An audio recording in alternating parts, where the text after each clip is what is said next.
in the telling of my friends across the aisle. I hate to intrude on that narrative with a little bit of truth, but the fact is the offshore wind industry already does this stuff. They have to comply with the National Historic Preservation Act. The reason that the fossil fuel industry is the subject of this regulation is to bring them into compliance. I guess it reflects the radical proposition that the big oil oligarchs, your pals in the industry, should play by the same rules as everyone else. That is not socialism or wokeness or anything else. It should just be common sense and fairness. But, Mr. Speaker, I want to talk about the real human cost of our Republican friends' allergy, opposition, reflexive opposition to any type of regulation, and what this CRA would mean for working men and women on the outer continental shelf. Marine archaeological surveys are not just a nice idea. They actually are safeguards that protect workers from hidden dangers lurking beneath the waves. These surveys can detect unexploded ordnances, UXOs, which are military ammunition that has never detonated, and there's actually a lot of that out there. From World War II into the 1970s, the federal government dumped massive amounts of UXOs into the ocean, including depth charges, torpedoes, munitions, mustard gas, and even chemical weapons, all in designated explosive dumping areas. And if that wasn't bad enough, these same waters were used to dispose of radioactive waste. Now, the old technology used to map these areas was crude at best, leaving countless unexploded devices scattered beyond known dumping areas. But modern marine archaeological surveys can identify these things and save lives before disaster strikes. Rather than protect workers from these deadly hazards, Republicans want to repeal this common sense rule, rolling the dice with human life in the name of corporate profits. They wrap it all up in a phony pitch about prices, like they are standing up for the little guy while they look the other way when their oil oligarch pals collude with OPEC to gouge American consumers. Well, what about the working class men and women who power our offshore energy industry? What about their safety? Are they just collateral damage for the latest favor to big oil? Let's be clear. This resolution isn't about helping the common worker. It's about Republicans making good on their promise to deliver for big oil billionaires destroying our planet. With that, I reserve. The gentleman from California reserves, and the gentleman from Arkansas is recognized. Mr. Speaker, I have no further requests for time. I'm prepared to close and continue to reserve. The gentleman reserves. The gentleman from California is recognized. Yeah, Mr. Speaker, I have no further speakers, and I'm prepared to close. The gentleman from California is recognized. All right, thank you.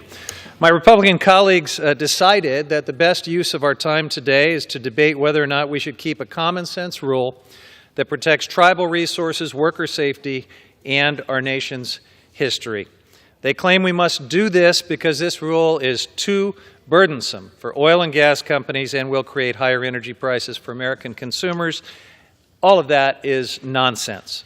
So what this rule actually requires of companies like Shell, BP, ExxonMobil, companies that make between $28 and $85 billion a year, it requires them to tweak surveys that oil and gas companies are already doing so that they can proactively look for marine archaeological resources or unexploded ordnances, discoveries that would actually stop oil and gas development if they didn't do this proactively, even without this rule. This is a common sense, look before you drill provision that benefits the American people and keeps offshore workers safe. Republicans aren't delivering for you, everyday Americans. If they were, they would take a stand on ridiculous tariffs that Trump is imposing on our closest allies, or unconstrained exports of liquefied natural gas that are driving up energy prices, or repealing energy tax credits in the IRA. All policies on their side that are going to raise your energy prices.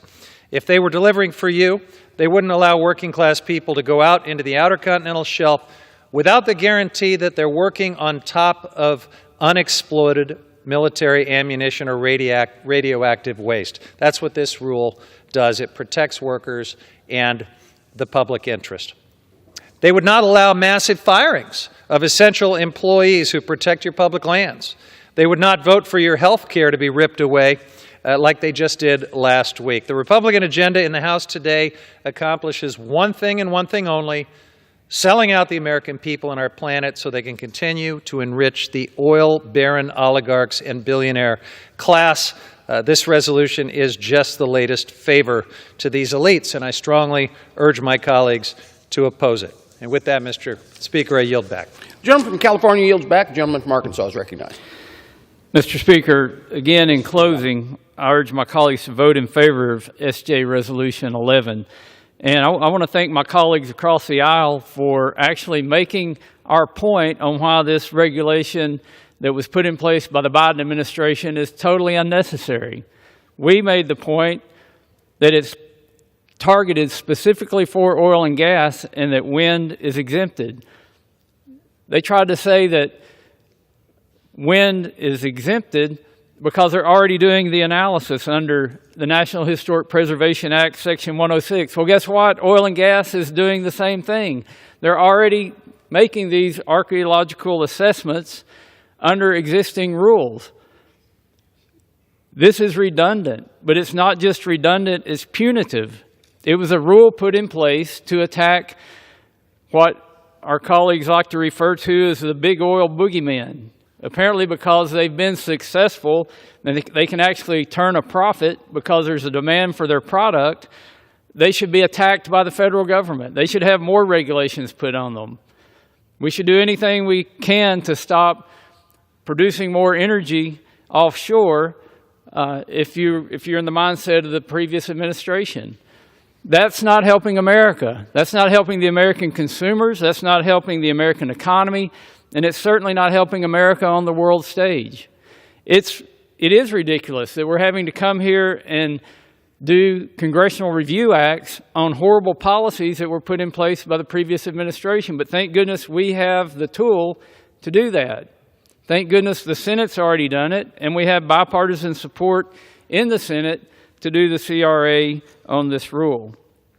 States and federal laws, as have already been mentioned, provide robust oversight for marine historic resources, again, making this added layer of federal bureaucracy pointless and wasteful. The repeal will lower energy costs for American families, strengthen U.S. energy independence, and support an industry critical to our economy and our security, all while maintaining responsible stewardship of historic resources. And one thing that BOEM failed to analyze that often gets overlooked, it's not just big oil in the Outer Continental Shelf. It's also small producers, family-owned businesses, and a lot of people, thousands and thousands of people, who make a living working in the Outer Continental Shelf. This burdensome regulation will be detrimental to those small businesses. I urge my colleagues to support the resolution, and I yield back the balance of my time. The gentleman yields back. All time for debate has expired. Pursuant to the rule, the previous question is ordered on the joint resolution. The question is on the third reading of the joint resolution. Those in favor say aye. Those opposed, no. In the opinion of the chair, the ayes have it. Third reading. Joint resolution providing for congressional disapproval under Chapter 8 of Title 5 United States Code of the rules submitted by the Bureau of Ocean Energy Management relating to protection of marine archaeological resources. The question is on the passage of the joint resolution. Those in favor say aye. Those opposed, no. In the opinion of the chair, the ayes have it. For what purpose, gentlemen from California, seek recognition? Request the yeas and nays. The yeas and nays are requested. Those in favor of a vote for the yeas and nays will rise. A sufficient number having risen, the yeas and nays are ordered. Members will record their votes by electronic device. Pursuant to Clause 9 of Rule 20, this is a 15-minute vote. Passage of the Senate Joint Resolution 11 will be followed by five-minute votes on the adoption of House Resolution 189. This is a 15-minute vote.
On this vote, the yeas are 218, the nays are...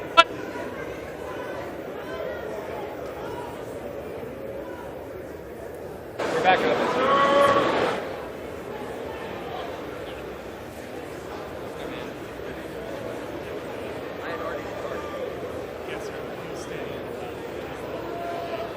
Mr. Min? Votes no.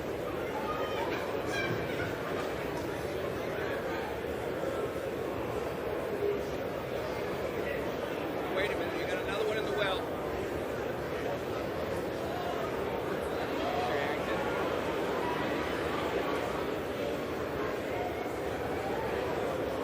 Mr. Arrington? Votes aye.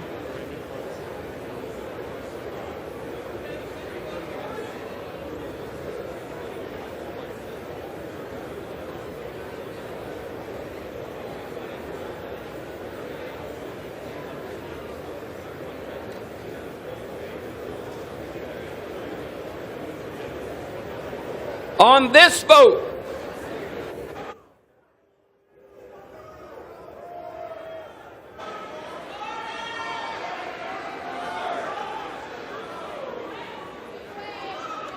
Mr. Barr? Votes aye.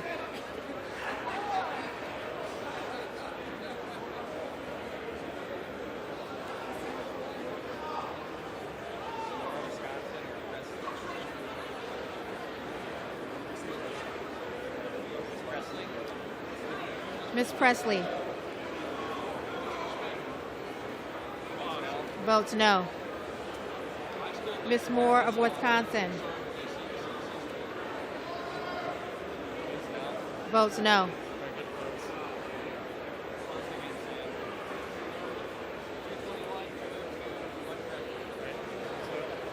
on this vote, the yeas are 221, the nays are 201, one voting present. The joint resolution is passed. Without objection, the reconsider laid on the table. Pursuant to Clause 8, Rule 20, the unfinished business is to vote on the adoption of House Resolution 189, on which the yeas and nays are ordered. The clerk will report the title of the resolution. House Resolution 189, resolution censuring Representative Al Green of Texas. The question is on the adoption of the resolution. Members will record their vote by electronic device. This is a 5-minute vote.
Does any member wish to change a vote?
On this vote, the yeas are 224, the nays are 198, with 2 answering present. The resolution is adopted. Without objection, a motion to reconsider is laid on the table. The House will come to order. The House will come to order. Shh. Will Representative Green present himself to the well?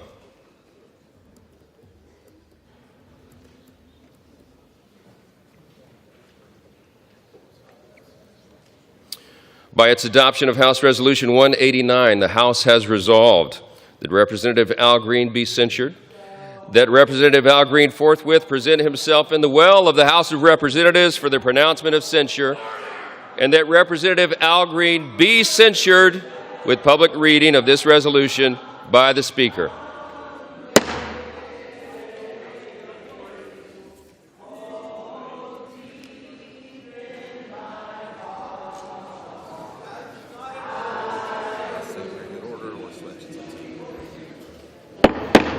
The House has come to order. The House has come to order.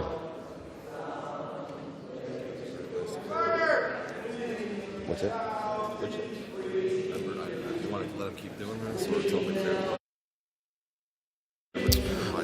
The House has come to order. Clear the well, please. Clear the well. The House has to continue its business.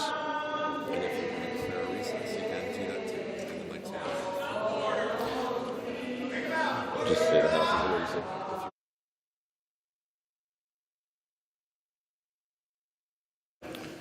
Pursuant to Clause 12A of Rule 1, the House will stand in recess, subject to the call of the Chair.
The House will be in order.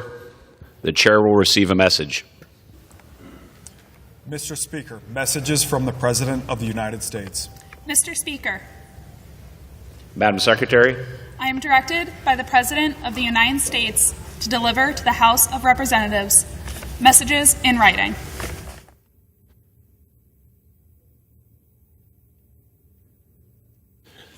the chair would announce that the chair's earlier announcement regarding roll call number 61 was mistaken. The correct tally was 221 voting aye, 202 voting no, and 1 answering present.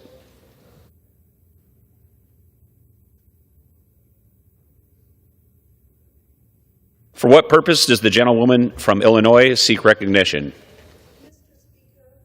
Ask unanimous consent that the Committee on House Administration be discharged from further consideration of H.Res. 190 and ask for its immediate consideration in the House. The clerk will report the title of the resolution. House Resolution 190, resolution electing members to the Joint Committee of Congress on the Library and the Joint Committee on Printing. Is there objection to the consideration of the resolution? The resolution is agreed to, and the motion to consider is laid on the table. For what purpose? I ask unanimous consent that when the House adjourns today, it adjourn to meet on Monday next, when it shall convene at noon for morning hour debate and 2 p.m. for legislative business. Without objection? Chair will now entertain requests for 1-minute speeches. For what purpose does the gentleman from Indiana seek recognition? Mr. Speaker, I ask for unanimous consent to address the House for 1 minute and to revise and extend my remarks. Without objection, the gentleman is recognized for 1 minute. Thank you, Mr. Speaker. Our nation's economy's greatest strength has been its ability to continue to innovate and compete both with ourselves and with our counterparts. However, over the last 4 years, the American economy has been suffocated under the enormity of regulatory burdens implemented under the Biden administration. To be clear, the Biden administration costed taxpayers $1.8 trillion through unilateral rulemaking and executive orders. This brazen abuse of executive power stymied commerce, our free markets, and directly affected our ability to innovate and remain competitive in the international economy. The effects of this aggressive regulatory regime was clear. Gas prices rose to the highest levels in history, and inflation reached the highest levels in decades. Due to this, nearly a third of Americans were forced to choose between paying their energy bills or their groceries. Mr. Speaker, America is and will continue to be a beacon for free enterprise, innovation, competition. So I applaud President Trump for his pledge to roll back 10 regulations for any one implemented, and look forward to seeing America enter a golden era of prosperity. I'll yield back. Thank you. For what purpose does the gentleman from North Carolina rise? Speaker, I ask for unanimous consent to address the House for 1 minute revising. Without objection. The gentleman is recognized for 1 minute. Mr. Speaker, I'm excited to take a moment to celebrate Apostle Norbert Simmons. He founded Deeper Life Church Ministries, which recently marked an incredible 41 years of service. Hailing from Mount Olive, North Carolina, Apostle Simmons graduated from Carver High School, where he served as chaplain for the National Alumni Association. He's done a fantastic job growing his church from just 9 to 2,000 members. Apostle Simmons truly has inspired so many in the community, and I had the privilege of presenting him with the Order of the Longleaf Pine on behalf of the governor. It's essential to acknowledge that he didn't do it alone. His loving wife, Gwen, along with their family and church, supported him every step of the way. We're also grateful for everything Apostle Simmons and his family have contributed to Eastern North Carolina and our state. Thank you, and I yield back. For what purpose does the gentleman from Guam seek recognition? Mr. Speaker, I ask unanimous unanimous consent to address the House for 1 minute and revise and extend my remarks. Without objection, the gentleman is recognized for 1 minute. Mr. Speaker, I rise today to celebrate the rich and vibrant heritage of the Chamorro people as we recognize March as a National Chamorro Heritage and Cultural Month. The Chamorro people have long exemplified the spirit of Inafu Malik, the Chamorro philosophy of interdependence and cooperation, as the very foundation of their culture. Throughout history, they have shown remarkable resilience and perseverance in the face of adversity, embodying the true spirit of strength and unity. Let us acknowledge the significant contributions of the Chamorro people in the tapestry of our nation's culture and history. Our traditions, language, and customs are a testament to our unwavering commitment to preserving our heritage and identity. In closing, I say, Biba Mes Chamorro. May this month serve as a reminder to all of us to embrace and celebrate the remarkable Chamorro heritage and culture. Thank you, Mr. Speaker. I yield back. Thank you. Does the gentlewoman from Oregon seek recognition? I ask unanimous consent to address the House for 1 minute and to revise and extend my remarks. Without objection, the gentlelady is recognized for 1 minute.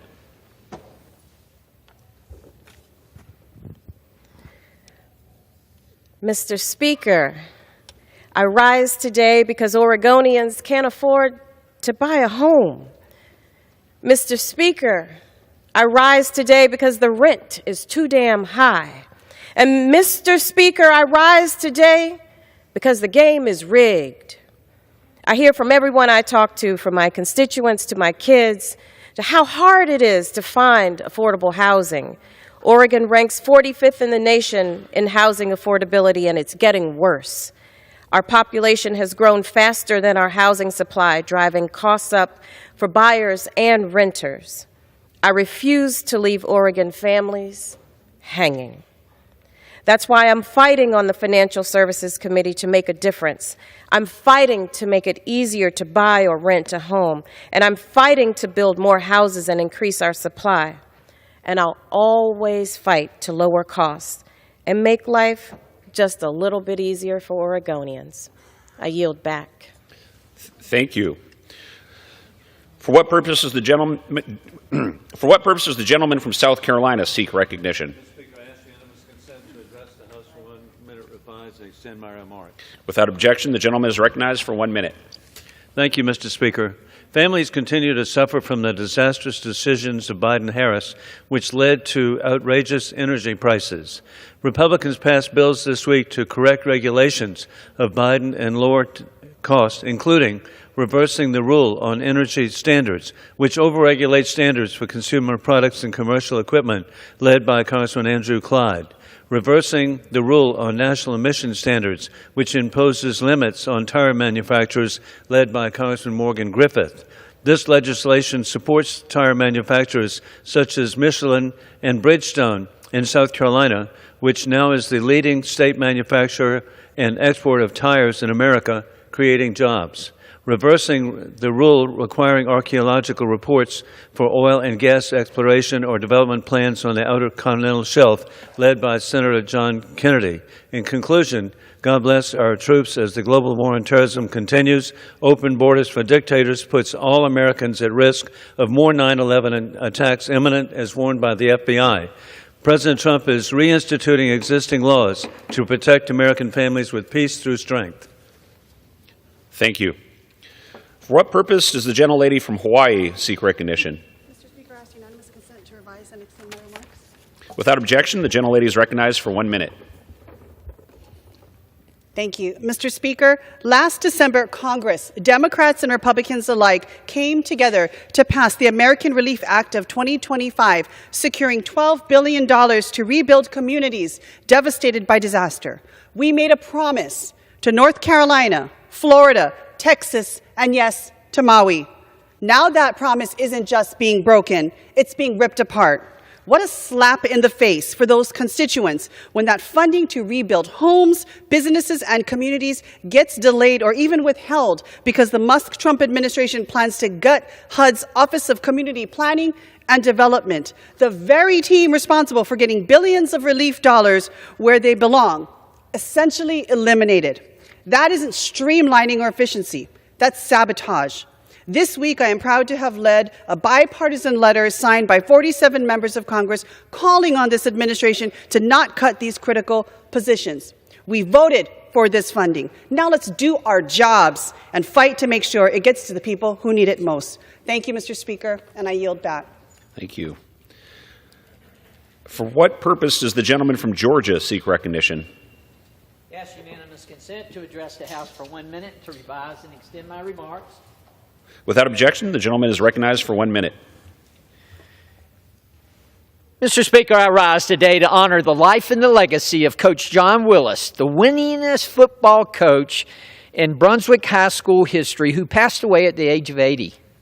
Starting in 1980, he led the Brunswick High School Pirates to an impressive record of 138 and 103 over 22 seasons.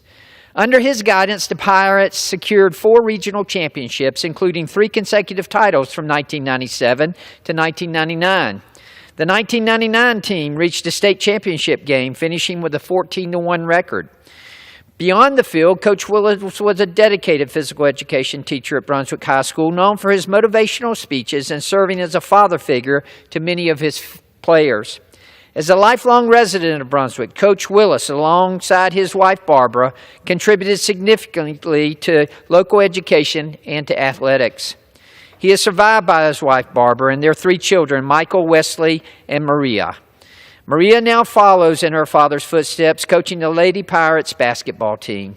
Coach Willis's unwavering dedication to his students, athletes, and the Brunswick community has left an enduring legacy that will inspire future generations. Thank you, Mr. Speaker, and I yield back. Thank you. For what purpose does the gentlelady from North Carolina seek recognition? To address the House for 1 minute and revise and extend my remarks. Without objection, the gentlelady is recognized for 1 minute. Thank you, Mr. Speaker. For 3 years, Ukraine has fought for its survival against Russia's brutal assault. And for 3 years, America has supported the Ukrainian people in their brave fight for freedom. Now, Trump is halting military aid, blocking intelligence sharing, and betraying a democratic ally. This risks our national security and emboldens dictators around the globe. History will judge us for abandoning a democracy under attack and for leaving innocent people to defend themselves against an aggressive authoritarian regime.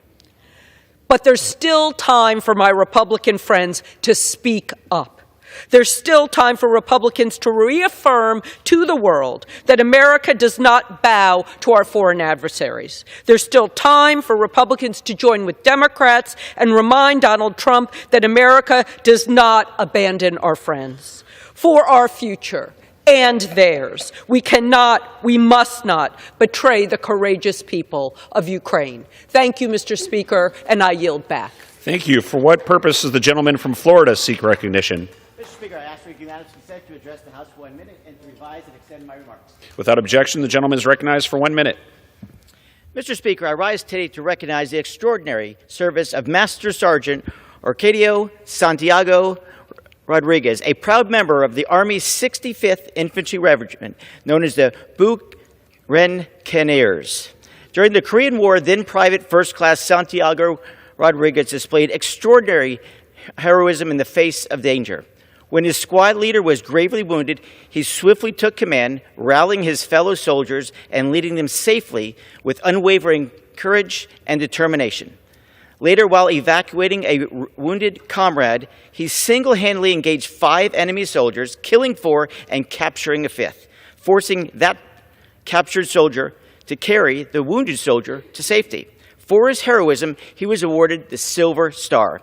At 101 years old, Master Sergeant Santiago Rodriguez continues to inspire us.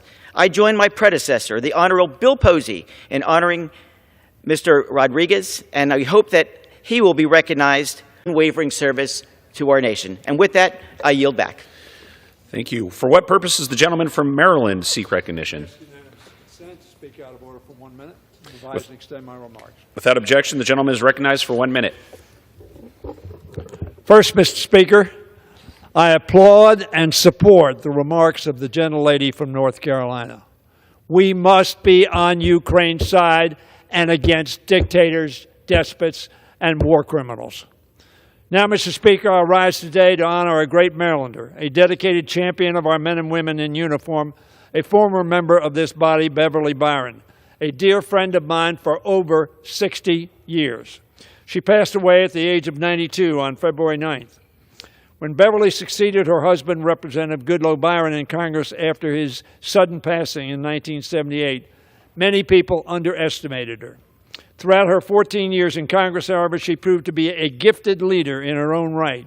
She became the first woman to chair a House Armed Services subcommittee. Her commitment to her constituents and to her principles earned her respect on both sides of the aisle. Mr. Speaker, this Congress needs more leaders like Beverly Byron today. Her passing is a great loss to Maryland and to America and to this institution. I ask my colleagues to join me in praying for Beverly and her family, and I yield back the balance of my time. Thank you. For what purpose does the gentleman from Wisconsin seek recognition? I'd like to ask unanimous consent to speak for a minute, revise and extend my remarks. Without objection, the gentleman is recognized for 1 minute. I'd like to discuss some of the biggest highlight of the Trump administration so far, and that is what he's done at the border. We've gone from having over 300,000 people a month trying to get in this country to under 8,000 in February. That shows that with a little bit of determination, we can enforce our immigration laws. But there was an important hearing that was not covered enough in this Congress this week in the Oversight Committee, in which we brought in 4 Democrat mayors who refused to say that our immigration laws should be enforced. It is very difficult for President Trump to protect our country when we have elected officials, mayors and governors from around the country, in essence saying we are going to stand in the way of enforcing our immigration laws. It's time for the American people to stand up and tell your local officials that we want our immigration laws enforced, and it is very difficult to enforce them if local law enforcement or social services is not on board. Thank you. For what purpose does the gentlelady from Michigan seek recognition? Oh, excuse me. For what purpose does the gentlelady from Maryland seek recognition? For 1 minute and revise and extend my remarks. Without objection, the gentlelady is recognized for 1 minute. Thank you, Mr. Speaker. As the proud gentlelady from Maryland, I rise today in honor to honor the life and legacy of Frank Turner, a distinguished educator and public servant whom we lost earlier this year. Now, in 1990, Frank made history, becoming the first black judge in Howard County, Maryland, and then again in 1994, he became the first African American elected to the General Assembly from Howard County, where he served with distinction for 24 years. After his time in the legislature, he served his community further as a trustee of Howard Community College.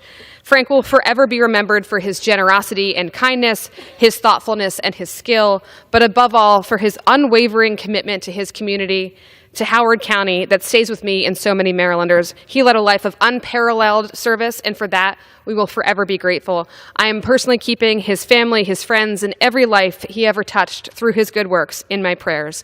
Thank you, Mr. Speaker, and I yield back. Thank you. For what purpose does the gentleman from Pennsylvania seek recognition? Speaker, I seek unanimous consent to address the House for 1 minute, to revise and extend my remarks. Without objection, the gentleman is recognized for 1 minute. Mr. Speaker, during the joint session Tuesday night, Republicans cheered for the vision, plan, and great future of America. We cheered for secured borders, wiping out fentanyl and human trafficking, and an energy policy that lowers fuel costs and inflation. We cheered for our military, increased recruitment of young patriots, and readiness. We cheered for peace, world stability, and an America-first economy, bringing a renaissance to U.S. technology, manufacturing, great-paying jobs, and the Made in the USA logo. We cheered for the President's leadership in fighting waste, abuse, fraud, and corruption. We cheered for the vision of a new golden age. And Americans cheered with us. We saw in the polls, over 75%, nearly 80% appreciated the optimistic yet realistic outlook for our great country. We cheered for a child who overcame cancer, a family who suffered loss, and the brave who were knocked down but got back up. A truly American thing. Unfortunately, not everyone cheered. Rather, there was a seemingly opposition without a cause. Time's expired. That's not productive. It's counterproductive. America is an idea about hope, always will be, always was, and America is worth cheering for. I yield back, Mr. Thank you. For what purpose does the gentlelady from Michigan seek recognition? To address the House for 1 minute. Thank you. Without objection, the gentlelady is recognized for 1 minute. So I want to remind many of my constituents in the 12th Congressional District that I hear you and I understand the pain and the fear that you all are going through as you continue to hear about the $880 billion in Medicaid cuts. The budget proposal that overwhelmingly on party lines Republicans supported cuts the very health coverage for those that only use it for long-term care, for families and parents that have a child with disabilities and special needs. They rely heavily on this. And so I want to remind you all, the Trump administration continues to really attack the values that we have in regards to taking care of our most vulnerable. But shredding the Constitution, that's what I kept really seeing as I continue to watch the joint address. Illegally dismantling, and I say illegally, not me, but the judges continue to say that it is illegal in dismantling federal agencies that we have authorized to provide services for our families. So I want to remind folks, 60% of Americans, 60% live paycheck by paycheck. In Michigan, 2.6 million residents have Medicaid. We got to stick with the people, not the billionaires. Thank you. Thank you. For what purpose does the gentleman from Oregon seek recognition? The gentlelady from Oregon. Unanimous consent to address the House for 1 minute. Without objection, the gentlelady is recognized for 1 minute. Thank you. Mr. Speaker, it's all over the news this morning. In just a few hours, it's expected that Donald Trump will sign an executive order to shut down the Department of Education. I condemn that in the strongest possible terms. This will slash support for students with disabilities, undermine schools in rural communities, and also eliminate the civil rights protections that people fought and died for. This executive order will be an illegal and unconstitutional abuse of power. An act of Congress created the Department of Education, and only an act of Congress can dismantle it, and we will fight that. Last month, I introduced House Resolution 94 in defense of public education. We have more than 80 colleagues on that resolution. I want everyone to join us in signing that. Do not let them bulldoze our public education system. They're going to try to justify it by saying we have to return authority to state and local school boards, but they already have the authority, the Department of Education, the federal government. We don't set curriculum. We don't decide how many kids are in each class. Time's expired. But what the Department of Education does is protect civil rights, give support to students who are low income and students with disabilities. We'll fight the efforts to defund this important work. If we can't legislate, we will litigate, but we will not back down. I yield back. For what purpose does the gentleman from Louisiana seek recognition? Unanimous consent to address the House for 1 minute, and then I revise my remarks. Without objection, the gentleman. Mr. Speaker, I rise today with a heavy heart in honor of my friend, my colleague, and my confidant, Sylvester Turner. Not often one gets the opportunity to serve alongside of a person like Sylvester Turner, one of the finest public servants this nation has ever known. Each and every day we worked in this chamber, we sat side by side, center aisle, row 5, seat 1 and 2. I called him Mr. Mayor. Sylvester's brilliance was in crafting policy that served the underrepresented and became an inspiration to me. After storms devastated his region, we stood shoulder to shoulder, fighting for disaster relief funds, building recovery plans that now protects millions. As mayor, he transformed Houston infrastructure, expanded economic opportunity, and navigated the city through unprecedented challenges with grace and determination. In our private moments, we always would sit in this chamber and we would say things like, Sylvester would say, Cleo, let me just tell you, we're not here for titles. We're here for the people who will never walk these halls. That was the measure of an extraordinary man. As I remember my friend, he was not only just an accomplished legislator and mayor, but a man whose friendship and dedication made America a better place for all of us. Mr. Speaker, I yield back the balance of my time.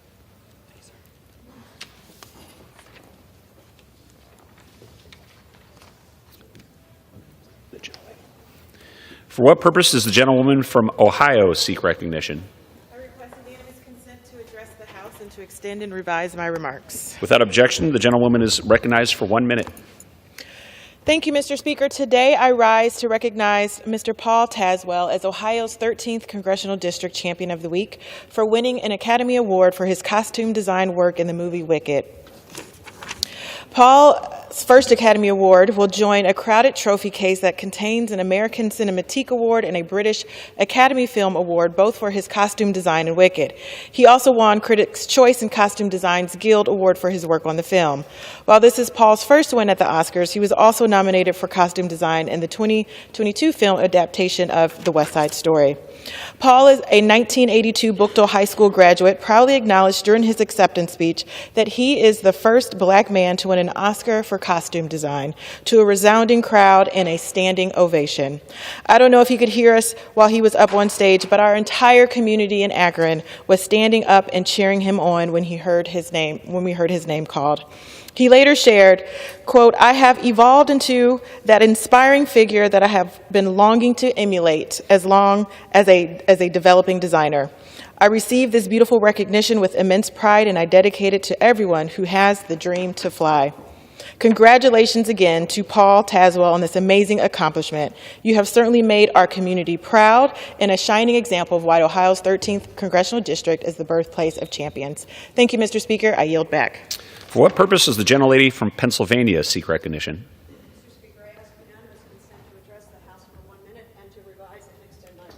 Without objection, the gentlelady is recognized for 1 minute. Thank you, Mr. Speaker. My Pennsylvania district is home to more than 32,000 veterans, many of whom rely on physical and mental health care from 3 VA medical centers: Lebanon in Berks County, Coatesville in West Norriton, and Philadelphia for Montgomery County. Yet because of President Trump, the VA, which cares for more than 9 million veterans nationwide, has been gravely weakened. Already in Coatesville and Philadelphia, they were forced to rescind job offers to physicians and to lay off administrative and clerical staff. The Trump administration has jeopardized care, putting lives and health at risk. Many of the brave men and women who serve in our armed forces continue to serve our nation in the civilian workforce, including in the VA. So far, 1,400 employees have been dismissed, and an internal memo shows 80,000 more to come. Firing of 80,000 VA workers. DOJ and this incompetent, chaotic administration are breaking our most sacred promise to our veterans. They fought for us. We must fight for them. I yield back. Thank you. For what purpose does the gentlelady from Ohio seek recognition?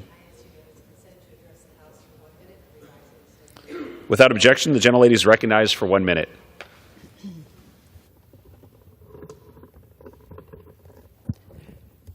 Mr. Speaker, my message today is an alert for Social Security recipients. Pay attention to what billionaire Elon Musk is doing with your hard-earned Social Security benefits. Musk is coming after your Social Security. The top administrator of the Social Security Administration says that Musk's Doge boys are trying to break the system entirely. That will stop your hard-earned benefits from reaching seniors and eligible recipients. Social Security benefits are your hard-earned benefits. They don't belong to billionaire Elon Musk. Americans work hard to earn their Social Security retirement and be secure as they age. Social Security has been around since Franklin Roosevelt created the program nearly 100 years ago. Social Security accounts are yours, and it is a sacrilege to do anything to disturb them. You might think about President Trump. He inherited all of his money. Time's expired. He didn't have to work. Mr. Speaker, we have to do everything possible to protect Social Security for the millions and millions of Americans who deserve those earned benefits, and no one should lie about them and say that they are in trouble or the accounts Time is expired. They're 99.8% delivered. 99.8. Perfect. Almost a perfect score. Don't believe what the President said down on this floor just a few days ago. We're here to protect Social Security benefits, and I yield back. Members are reminded to address their remarks to the chair. With that, For what purpose does the gentleman from Maryland seek recognition? Missouri, excuse me. What purpose does the gentleman from Missouri seek recognition?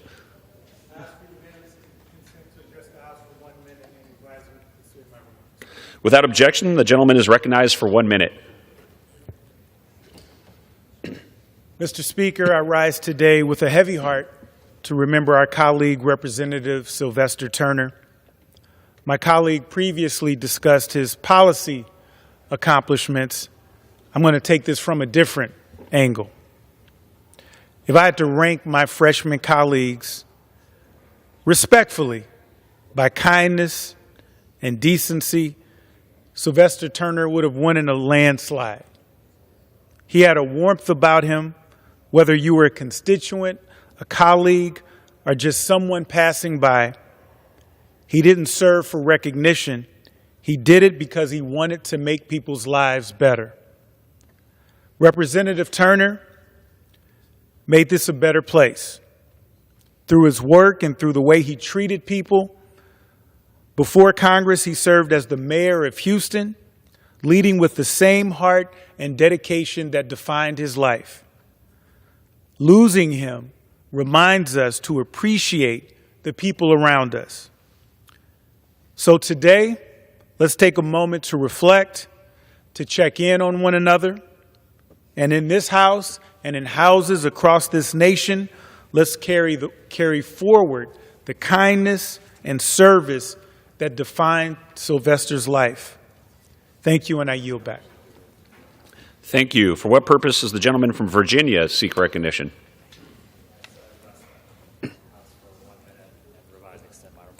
Without objection, the gentleman is recognized for 1 minute.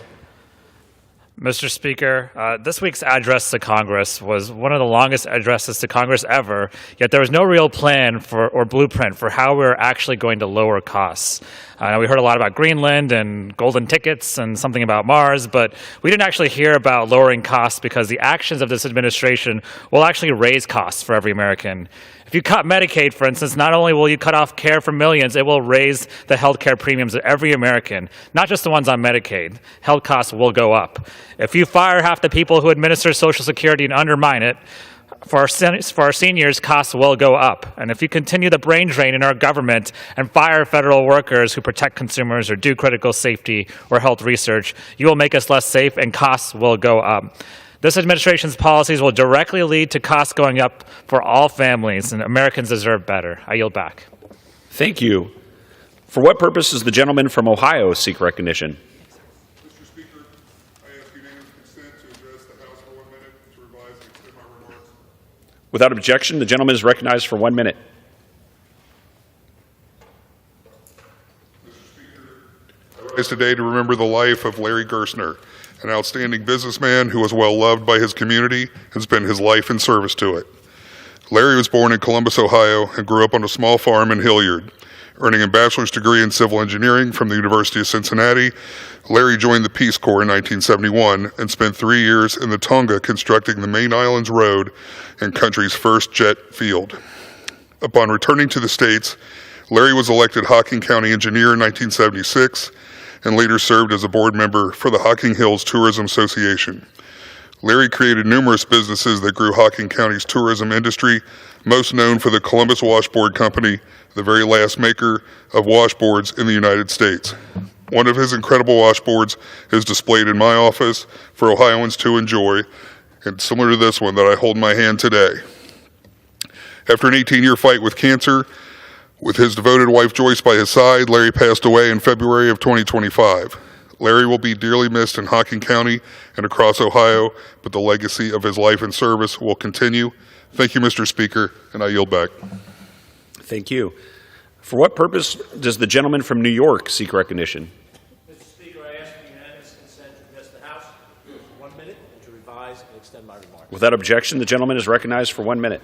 Thank you very much, Mr. Speaker. The Republicans are trumpeting the dawn of a golden age of economic growth. However, this week, the Wall Street Journal had an editorial, Trump's Tariffs Whack Trump's Voters, with a subheader of whatever happened to the GOP's concern for the working class. The Wall Street Journal said President Trump won the presidency a second time by promising working-class voters he'd lift their real incomes, which makes it all the more puzzling that he's so intent on imposing tariffs that will punish those same Americans. The Wall Street Journal said tariffs are taxes, and Mr. Trump's latest tariffs are estimated to be an annual $150 billion tax increase. Taxes are anti-growth. That's the message investors are sending this week since Mr. Trump let his 25% tariffs on Canada and Mexico take effect. The Wall Street Journal said, brace for higher prices on berries, bell peppers, and beer. Target CEO Brian Cornell told CNBC that tariffs on Mexico may force the company to raise prices on fruits and vegetables. The Wall Street Journal said all of these things. Mr. Speaker, I couldn't have said it better myself. I yield back my time. Thank you. For what purpose does the gentleman from California seek recognition? Mr. Speaker, I ask for unanimous consent to address the House for 1 minute and to revise and extend my remarks. Without objection, the gentleman is recognized for 1 minute. Thank you, Mr. Speaker. Mr. Speaker, I rise today to congratulate the Lincoln High School football team on winning their second state title in 3 years. This was a huge achievement. But it's even more amazing when you consider what this team had to overcome to get there. The Hornets spent their entire season on the road after their field was deemed unsafe due to water damage. The team boarded buses and traveled to every single practice. They never played a home game. But despite these obstacles, this team never gave up. They demonstrated resilience, grit, and teamwork, and together they brought home the state championship. Congratulations again to the Lincoln High School football team and to all the incredible players and coaches. You have made our entire district and city proud. Thank you very much, Mr. Speaker. I yield back. Thank you. For what purpose does the gentlelady from New York seek recognition? Without objection, the gentlelady is recognized for 1 minute. Thank you, Mr. Speaker. I rise today with a heavy heart. Only days ago, New York State and our nation lost a giant, an icon with the passing of Dr. Hazel Nell Dukes. I've known Dr. Dukes for most of my life, and I consider it one of my greatest blessings to have called her my friend, mentor, soror, link sister, and inspiration. When we look back on Dr. Dukes' remarkable life, we'll remember her tireless advocacy and work to further racial diversity, equity, and inclusion, and prosperity for the Black community. We'll remember her leadership as a president of the NAACP and its New York chapter, which solidified her as a force for social action and change. We'll remember how she stood tall against the oppressive status quo of Jim Crow and paved the way forward to a more enlightened, more accepting, more loving era for our country and world.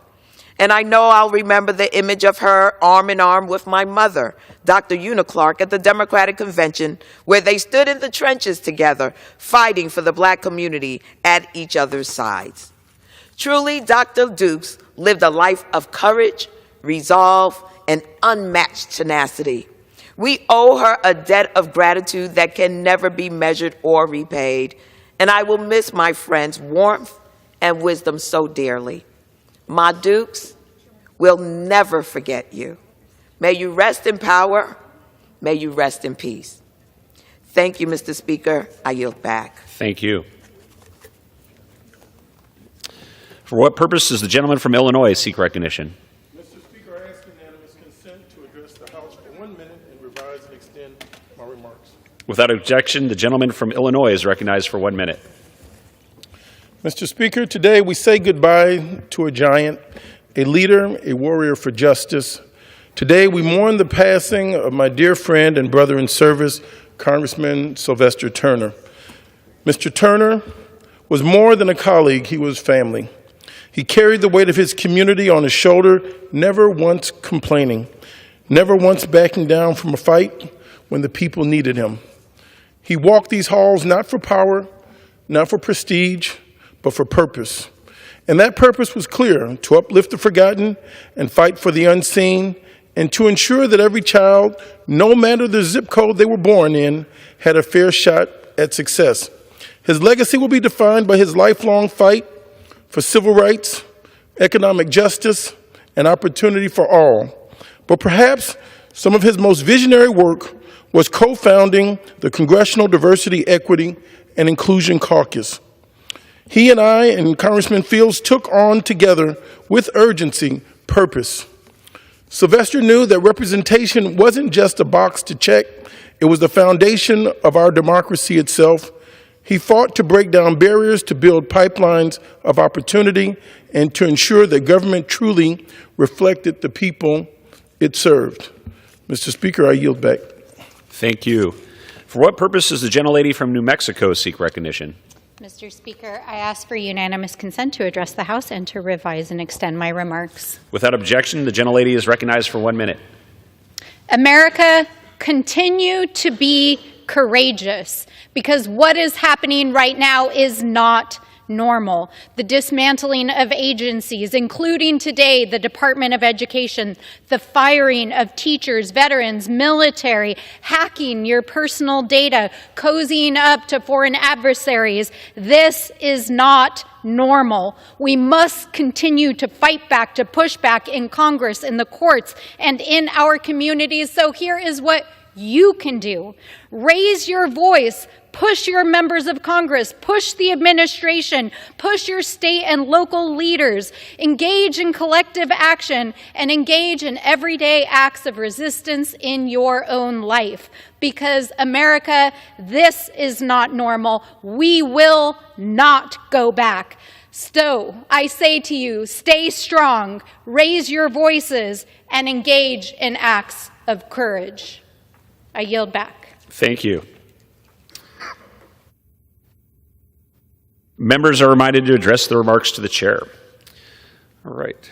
Under the Speaker's announced policy of January 3rd, 2025, the gentleman from Arizona, Mr. Schweikert, is recognized for 60 minutes as the designee of the Majority Leader. Thank you, Mr. Speaker Pro Tem. All righty. Have you ever had the time here where you basically are having to take on two things that push against each other, that create a real math problem, and that telling the truth about it, how do you say, oh yeah, it gets the crap kicked out of you, but let's have at it. President Trump stood there just a couple days ago, and within his speech, when you talk about some of the policy to help our brothers and sisters in this country, there was the discussion of no tax on tips, no tax on overtime, these things. And the pushing to get us in Congress, Senate included, to move the extension of the 2017 tax cuts. And I'm going to show you why that's so important. But at the same time, within almost the same breath, the president looked out at us and said he also wants a balanced budget. Okay. Now we need to deal with the reality of how hard that math is, but there's a way to do it. I just don't know if intellectually, when you think about the things you heard behind these microphones this last week, how many of our brothers and sisters here, how many of the public, how many of the armies of lobbyists that are in the hallways here lined up saying they want more spending, more money, more regulation on their competition. So let's go through some of the basic math facts, and then let's have a brutally honest conversation of how we stabilize and how far we can actually go. All right, an oldie but a goodie. And the numbers are actually worse, but I didn't want to print another chart, so we've been using the same one for last year. Do you see all the red in the chart? That's what we call mandatory. It's auto, it's earned benefits, it's you served in the military, your pensions, those things. Interest is automatic. You got to pay it. See the blue? That's military and what we call non-defense discretionary. A member of Congress, other than in a reconciliation opportunity, we're going to come back why it's so important, only votes on this blue. Every dime a member of Congress votes on, other than that moment of reconciliation, is borrowed. It's all borrowed money.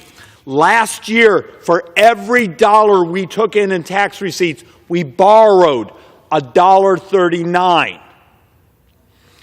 And look, the number of times I've come before here, these mics, and I've done the charts and shown, in times when we've had very high marginal tax rates, we take in about 17, 18% of GDP in taxes. When we've had very low marginal tax rates, we take in about 17, 18% of GDP. And it's the seesaw of lower marginal tax rates, economy grows, higher marginal tax rates, economy shrinks. We're getting basically the same percentage of the economy in tax receipts.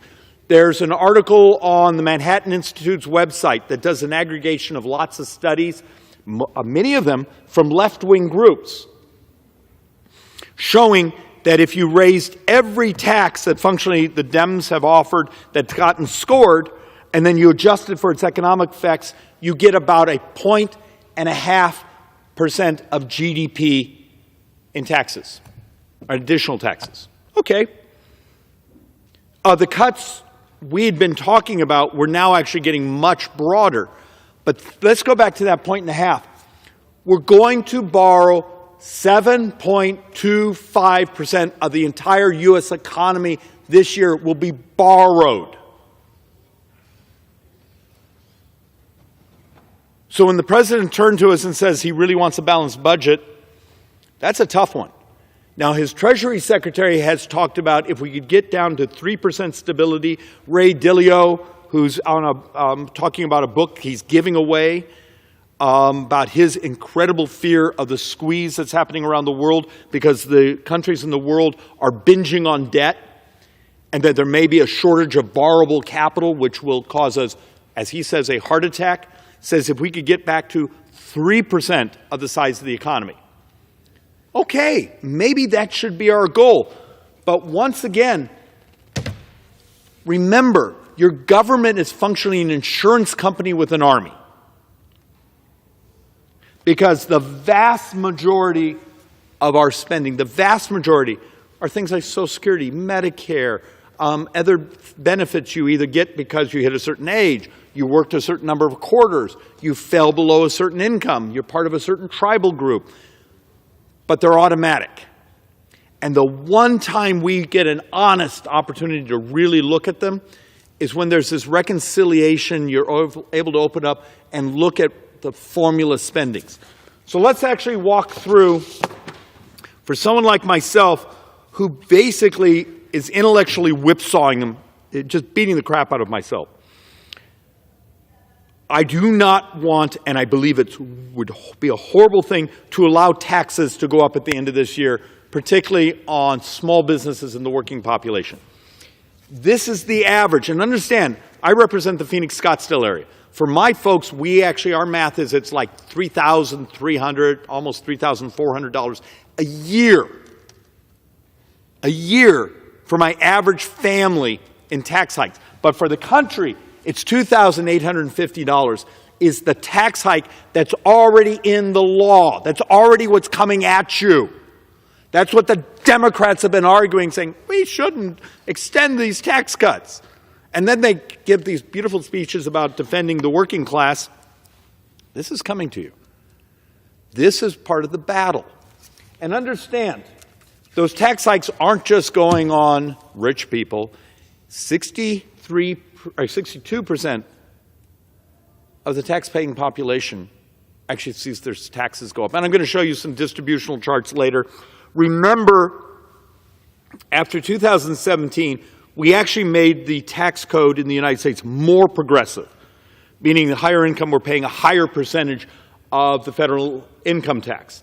But what we also did is we functionally took half of our brothers and sisters who make much more moderate wages, and we pulled them off the tax system. They're not paying, now they're still paying payroll tax, which is your Social Security, your Medicare, your unemployment, your disability. But those you pay in as sort of your retirement account. Think of it that way. But they pay almost no income tax. And we're mostly going to focus on these charts about the income tax side. So just once again, remember, this is coming at you at the end of the year. This is what the budget reconciliation ultimately is about. But for some of us, we're stressing about how do I not let the taxes go up, but how do I not play the scam of, here, we're going to extend your tax cuts. Here, give me your credit card so I can charge it to you, because that's the scam. Is it really economically honest? Because we have a great set of data that shows if we borrow the money at the end of the decade, it actually costs those working families more because we slow down the economy, we raise interest rates, those things, than saying, I extended your tax cuts, but because I charged it to you, your retirement account, your kid's future, because when we borrow money, understand, borrowing money is a tax. It's just not collected right now. It's collected in the future with interest on it. All righty, let's set those back here. Try not to hit anyone. So let's actually walk through a chart that has upset a number of my fellow Republicans, but the math is honest. So the day we were elected this November, publicly borrowed, and let's do a quick explanation. When you hear someone say our total debt is $37 trillion, okay, or 36 point whatever, a portion of that we borrow internally. We reach into the Social Security Trust Fund and borrow that money. Now we pay interest. The Treasury gives them like special T-bills, and we pay interest on it. And in some years, the interest we were paying to the different trust funds we borrowed money from was actually a pretty good interest rate. That's internal borrowing. Then you have the public borrowing. These are the auctions. This is the note, T-bill, bond that's in your retirement account. It's another country may buy it as part to hold in their version of their Federal Reserve. And remember, China's not our number one buyer of our debt. Matter of fact, China's been rolling off its debt for years, the holdings of U.S. sovereigns. They're actually somewhere in the I think under $900 billion now. Actually, it should make you a little nervous that certain foreign governments are no longer binging on U.S. debt because we would love to get their money. But most of the debt we sell to your retirement, to the business, to the bank, other things. The day we were elected, publicly borrowed debt was about $28 trillion. So let's do a math experiment. Baseline borrowing for the next 10 years, $22 trillion. If we were to do the tax extensions, and this is going to make sense when you hear people running around here saying, let's just use current policy. Let's just pretend our spending it stays the same. Our tax policy all stays the same. We don't have to pay attention to the actual. It would be $5.5 trillion plus another $1.3 trillion on top of that in interest. Okay? Then let's add in some of the president's priorities. No tax on tips, no tax on overtime. If we did if we could find the mechanics, it's a little harder because you can't actually do it in reconciliation. No tax on Social Security. If you add those all up, it would mean at the end of 2035, the amount of debt that's been borrowed from the public, one of the reasons the public number's higher is in 2033, Social Security Trust Fund's empty. So you don't get to reach over there and keep using that as your piggy bank, even though you got to pay it back every month because the tax receipts from FICA taxes don't match the checks going out the door. Here's the punchline. It took us 240 years to get to that $28 trillion. We're basically talking about doubling it in 10. That the publicly held debt, it's not exact, but it's close, it's math I can do in my head. We're talking about almost doubling the publicly held debt in the next 10 years. So when you hear those coming behind the microphone saying, Doge, it's horrible, it's evil, really? Federal spending this year will be about $7 trillion, but we're only going to take in 5. So we're going to borrow about $2.3 trillion. If I came to you in your business and said, you're bleeding, for every dollar of revenue you're taking in, you're spending $1.36, $1.39. wouldn't you turn around and try to find some ways to reduce spending, to modernize, on how you do your business? Could we, think of this, if we're going to spend 7, could we find 15% savings? Maybe. Be really hard. People will complain. It will screw up some people's business models. Some of the public employee unions will be cranky. But if you could find 15%, that'd be $1 trillion a year.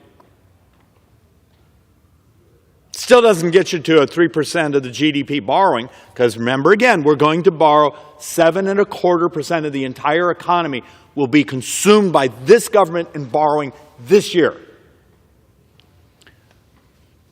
So when idiots like me hold up charts like this and I get complaints saying, you're hurting my feelings, the fact of the matter is, this is why we got to thread this needle and do really hard things. How do we extend the tax cuts, the tax reforms, the tax benefits, the baseline economic growth of what we accomplished in 2017, but find ways to offset as much of it as we possibly can. Once again, even CBO and some of the outside studies made it very clear, if you offset the spending so that money stays in the economy instead of being borrowed by government here, by it staying in the economy, you maximize your economic growth because it gets lent to this business, it gets lent to this new construction project. When we take it out of the economy, remember our baseline, we're already borrowing $22 trillion over the next 10 years. How many more trillion should we stack on top of that? And if we don't find offsets, it means we doubled U.S. publicly held debt in 10 years. 240 years, and then we double it again in 10. And this is how insane the chart looks from the people running around this place saying, just use current policy because it's easy and I don't have to say no to the army of people sitting in my office wanting money for whatever their cause is. You do realize when you start looking at this stuff, you're talking about 140, 150+% of debt to GDP. So you go from 100 today to almost a 50% increase in the next 10 years. It's uncomfortable. Primary driver of U.S. sovereign debt, interest, and health care costs. Now, are you all ready for if we were to do, the people that run around here just want to pretend the law doesn't exist and that if we're already doing it, we should just pretend, look the other way and just keep doing it. If we do that, that means in 9 budget years, interest, just the interest, and this was assuming the interest rates from like last December, we spend over $2 trillion a year in interest. So when you hear members from the different committees around here, how hard this is, how difficult it is, when the Democrats are saying, how dare you talk about these benefits, help us. Where's your creativity? Where's your modernization? Where's the use of technology to disrupt the cost but make it better, faster, cheaper? Help us. But that doesn't give you the dopamine hits and the hope to win back the next election to take the majority, because winning around here is more important than doing what's moral, right, and economically rational. This is important. Are you ready? Are we ready as a country? We're going to probably, my math for this year is we're going to spend about $1.2 trillion in interest. And dear Lord, please don't let interest rates move against us. Also, just an economic concept I need everyone to sort of process. Think of a seesaw. When you see interest rates going down, yay! Except the problem is it typically means the economy is slowing down. There's less demand for debt in the markets. There's less demand for the debt in the markets and the economy is slowing down. What happens, Mr. Speaker? What happens to the U.S. Treasury? It means tax receipts are going down. Now, they may not go down immediately. We often don't see the lag for 3 quarters, sometimes a year. But we can see it in the growth calculations that, interest rates are falling down, economy is slowing down, we're going to take in less tax receipts. Oh, good. Economy is growing. Interest rates go up. Now we're paying it because this year, or in the next 12 months, we have to refinance like $9 trillion of U.S. sovereign debt, plus probably add another couple trillion on top of that of what we call new issuances. And so those higher interest rates, okay, so we're going to take in higher tax receipts because the economy is doing well, but it all gets consumed by the higher interest rates. The center of this seesaw, it's a technical economic term, we're screwed. There is no free option anymore. When you're walking around with $37 trillion of debt, when your baseline is adding another 22, and that's with none of these policy discussions, why aren't more people around here just terrified? Is it that our constituents are so desperate for more money from the federal government that explaining, we're not giving you something free, we're putting it on your credit card, you will pay this back some fashion, we'll deflate the value of the dollar so your savings crashes, we'll raise the cost of goods, or at some point, we're going to brutalize your kids, your grandkids, and your retirement.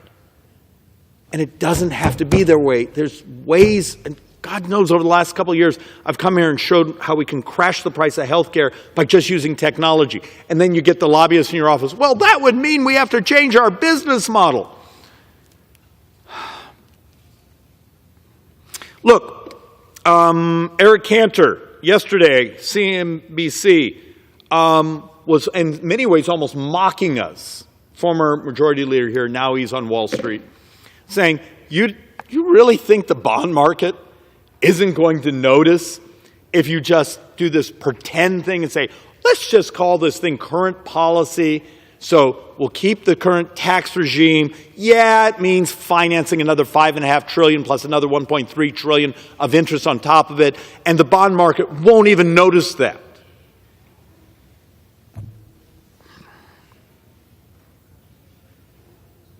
Greatest fragility right now to this country.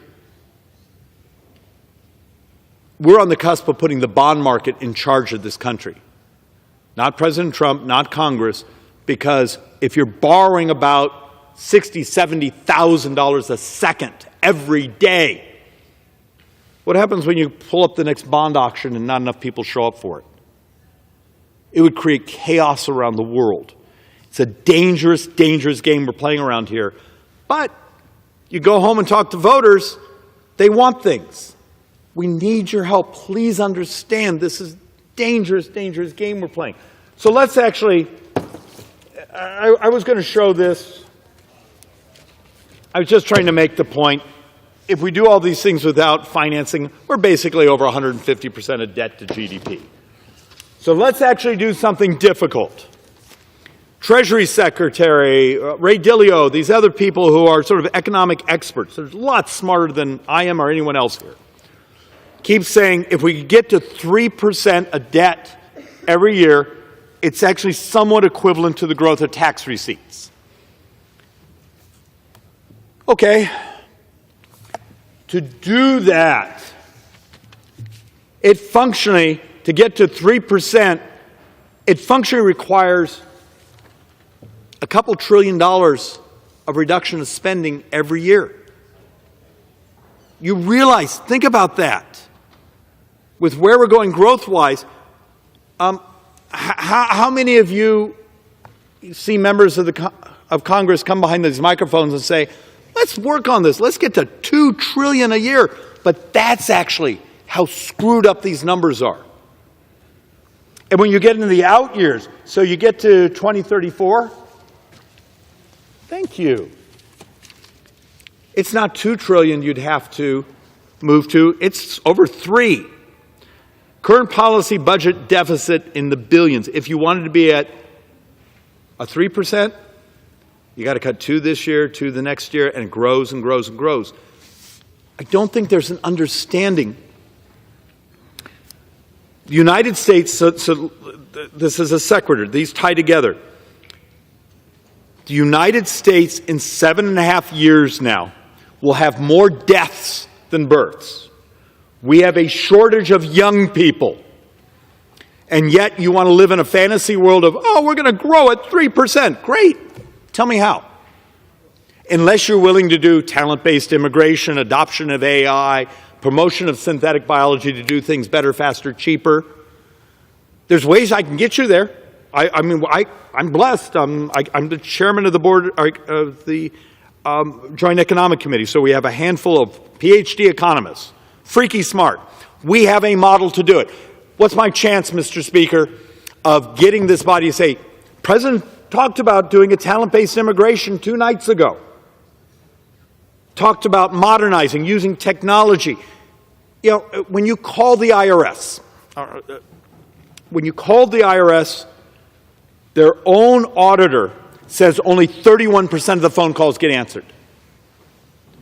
Why wouldn't you jump up immediately and say, we're going to use the latest version of an AI chat that sounds like a person, that knows everything about the tax code, will stay on the phone with you, will help you fill out your forms, maybe even send you a YouTube video of how to fill out the form, maybe a PDF of the form, and it will stay on the phone with you all night long and will always pick up the phone. And you get the union going, oh no, you can't use technology. That's part of the discussion going on here. Do you want to keep living and existing in a model that's decades out of date and isn't working and is burying your future in debt? Actually, your current in debt. Functionally, we're borrowing about $6 billion a day.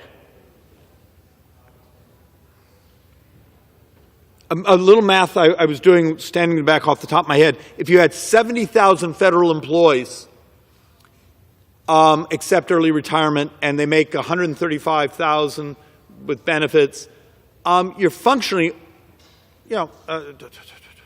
you're cutting less than 2 days of borrowing. You need to do it. Do not take that comment as saying, oh, you see, it doesn't enough. Just the opposite. It's just the beginning. The lack of understanding of how much trouble we're in is the problem. Stop pretending, saying, oh, these little things aren't big enough. That's why you got to do dozens and dozens and dozens and dozens of them. But it might affect my business model. It might affect my... Look, do you care about the future? I have a 2.5-year-old we've adopted. My wife's my age. When my little boy becomes, I think my math was 24 years old, so 22 years from now, every tax in the United States has to have doubled just to maintain baseline services, because that's our burn rate. This place is absolutely immoral. And then let's actually add to it, in 8 years, so 2033, Social Security Trust Fund is empty. And yet I'll see my Democrat colleagues come behind, we should expand the benefit. Great, tell me how to finance it. If the first year where the Social Security Trust Fund is completely empty, our rough math is it's over $600 billion a year shortfall. I think that's the entire corporate income tax. There's this lack of understanding of the scale. We're in trouble. What's wrong with this place? Is it so much easier to go home and just lie? If cable television tonight, how many of them are going to do a portion, whether it be the left or the right cable, hold up charts and say, here's the reality of our demographics, the math, and how much trouble we're in? For those folks that come up here and say, I care about poor people, I care about this, do you have any idea how much danger you're putting our future in? Look, I personally believe prosperity is moral. Design a tax code, design a regulatory code, to design the adoption of technology to maximize prosperity. And somehow I'm the idiot who keeps getting up behind this microphone trying to get people saying, let's try to do things hard. Maybe think about how we deliver healthcare services. We're doing modeling with our economists on silly things. How many billions and billions and billions do we spend every year in just Medicare and duplicative MRI scans, X-ray scans, ultrasounds? If you take that scan and attach it to someone's phone and it becomes portable. Now, our original number, I'm having trouble believing it because it needs more vetting, was like 20 to 25 billion a year. What if it's $250 billion over 10? Is that a cut in services, or is that using technology to make it more modern, portable, faster to use, easier to use, more accessible? And there'll be lobbyists who will be in my office tomorrow because I said this, saying, David, you don't understand. Those duplicate scans are our profit model. Help us. Okay, you're on the left, or even a couple of my Republicans. You don't like the discussions of where we're trying to do reforms? Bring us ideas. There's freaky smart people in this country. You have a supercomputer in your pocket right now. The concept of what this thing can do 15 years ago, did you think you'd have the world's knowledge and AI on it? Save us, save yourself, save your retirement, save your kids, save your grandkids, but you got to do it by thinking. The idiots I get, sorry, Mr. Speaker, I want to retract that. I'll get people say, if we just didn't have foreign aid, and you send them the chart saying it's 5 days of borrowing.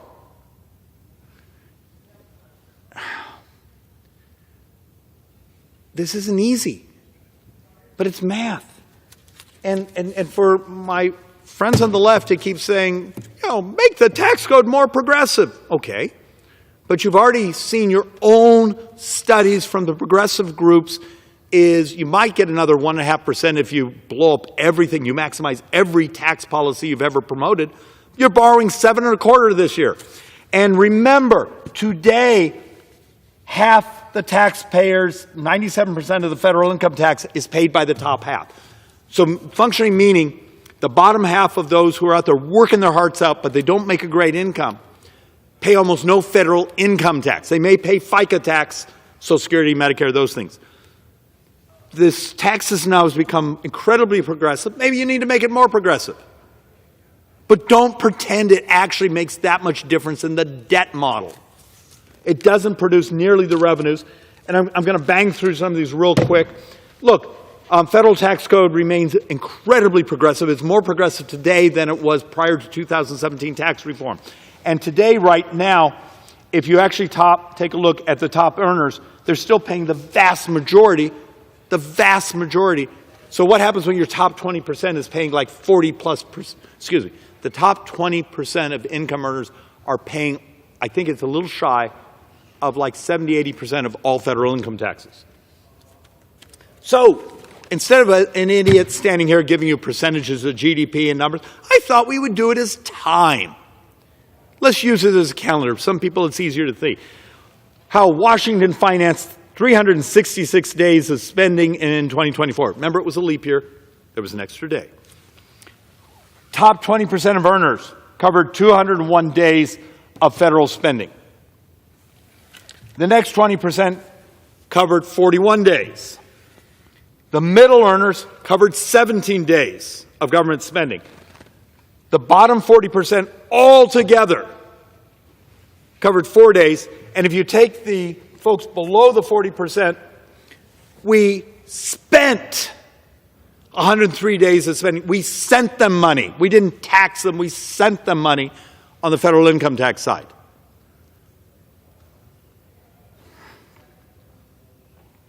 Yet, when the intellectually vacuous go, well, just raise taxes. Okay, tell me how to get beyond the 17% GDP conundrum. The only model that really does that, and it's why much of the rest of the world uses a value-added tax, that every step of production you stack a tax on. Fine, maybe that's what we're going to have to do in 10 years, but understand that crushes the poor and crushes the working middle class because their consumption is so much higher than those at the higher income. And look, upper income taxpayers overwhelmingly finance the federal government. Yay! You take the top 20%. Look, the punchline here, get to the bottom 20%, we actually pay them. Take the bottom 40%. It's actually less than 5.5% of the total federal income tax. I don't know how much more progressive you can make the tax system. Now, if you want to do a super progressivity, great. So when the people keep lying about the budget resolution, which, please understand, I do not believe there was enough spending offsets in it. I want to make that perfectly clear. I actually felt incredibly let down. We spent months and months and months and months running around here trying to show people how you could modernize the delivery of services and lower the price of government. That scared too many people, so we got a budget resolution with functioning baseline is $1.2 trillion in cuts and another $0.5 trillion if shock absorbers, and yet it's a $4.5 trillion authorization, meaning you would end up borrowing 3.3. 1.7 is discretionary, completely unenforceable, and another 2.6 trillion of income is magic thinking that somehow the GDP is going to grow 40% over baseline because we're so good looking. And in that sentence I just gave you, I just made a whole bunch of people angry, but it's math. Find me a credible economist who actually is truth teller and say somehow magically in a time where the United States has a shortage of young people. Remember, 7.5 years we have more deaths than births? And somehow magically we're going to start growing at this freakishly incredible rate while pulling stimulus out of the economy, which we have to do. There's a way to make this work, but unless you're willing to do hard things, and then the army of people will show up saying, "Oh, David, I really want to balance the budget, but I need more spending because, well, that's how I get elected. I bring the bacon home." That bacon is put on your own credit cards.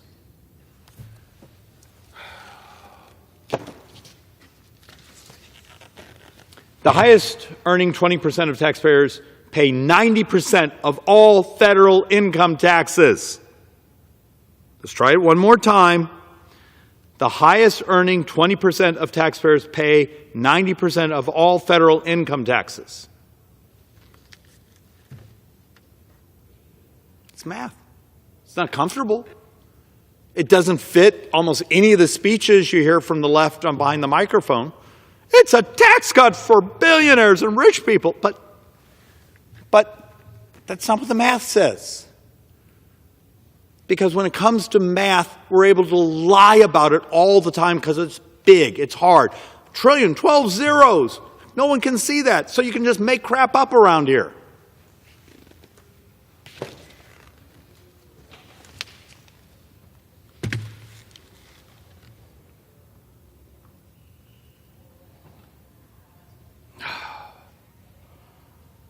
It's too complicated.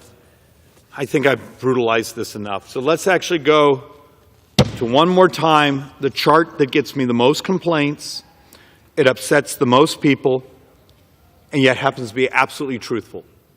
The next 30 years, this is the CBO using current law, not make-believe of let's just continue to pretend we can extend policy and it has no cost because the bond markets aren't going to pay any attention when we're bringing trillions and trillions and trillions and trillions of dollars to the bond market. The world's happy to just keep giving us all their capital. One more time, 100% of the next 30 years of borrowing is Medicare and its financing costs. Social Security, because remember, 8 years from now, Social Security Trust Fund's empty. We doubled senior poverty. Yay, good job, guys. We doubled senior poverty in 8 years.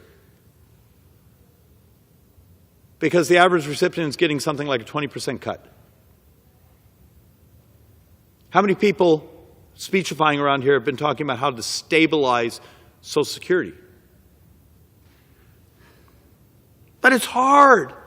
They'll run television ads saying mean things about you because you mentioned the word Social Security. The absolute immorality of modern politics and how little the public understands. Well, they stole the money. No, no one stole the money. The average family with their 40 quarters actually gets about a $72,000 spiff out of Social Security. It's a crap rate of return. It's a horrible rate of return. But many of you were the ones that went to war 20 years ago, 25 years ago, when President Bush said, could we take a little tiny piece and put it in the markets? And today you would have dramatically greater wealth. That decision was made. The public spoke. Actually, the leftist unions spoke and scared the crap out of people. But the real battle is we're almost to the point for every dollar you put into Medicare and that payroll tax, you're almost taking out, well, $7. That right there is the primary driver of U.S. debt. So do you cut things? No. My argument is modernize, change it. My little example of the duplicative MRIs and scans and those things. Why are we so terrified to modernize how we deliver health care? How many of you went to Blockbuster Video last night? The fact of the matter is a technology change where you now go home and hit a button, there's all your movies.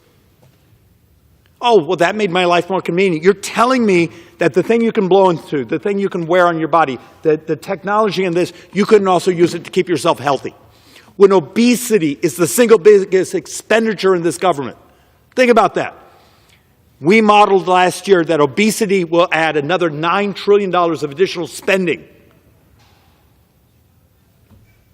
$9.1 trillion on the top end of spending over the next 10 years. Maybe the revolution is the way you stabilize U.S. debt is stop being fearful of technology, be willing to actually modernize and cut spending where it's not working for the American people, and help our brothers and sisters get healthier.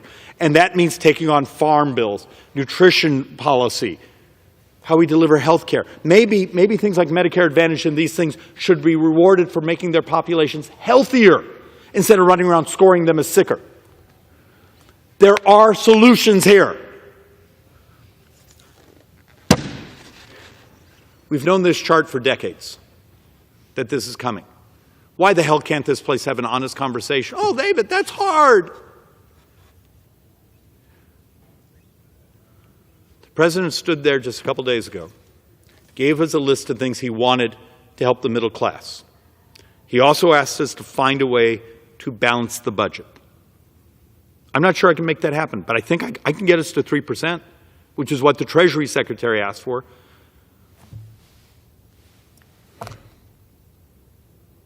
Mr. Speaker, my question is, who's willing to join us? I mean, I hand out my binders with research from months and months and months. I footnote everything. And you guys just beat the crap out of me for trying to tell the truth and trying to save us. Screw me. I'm an idiot who runs for this job. But you have kids. How many of you have grandkids? How many of you like your retirement? How many of you are prepared for a 20% cut in your Social Security in 8 years? Help us. This republic's worth saving. Maybe we should actually buy calculators. Thank you, Mr. Speaker. I yield back. The gentleman yields back.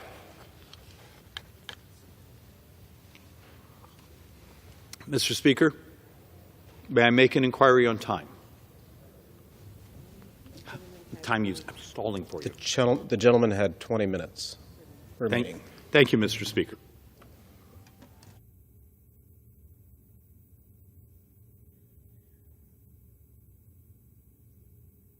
You can go ahead and start reading the script.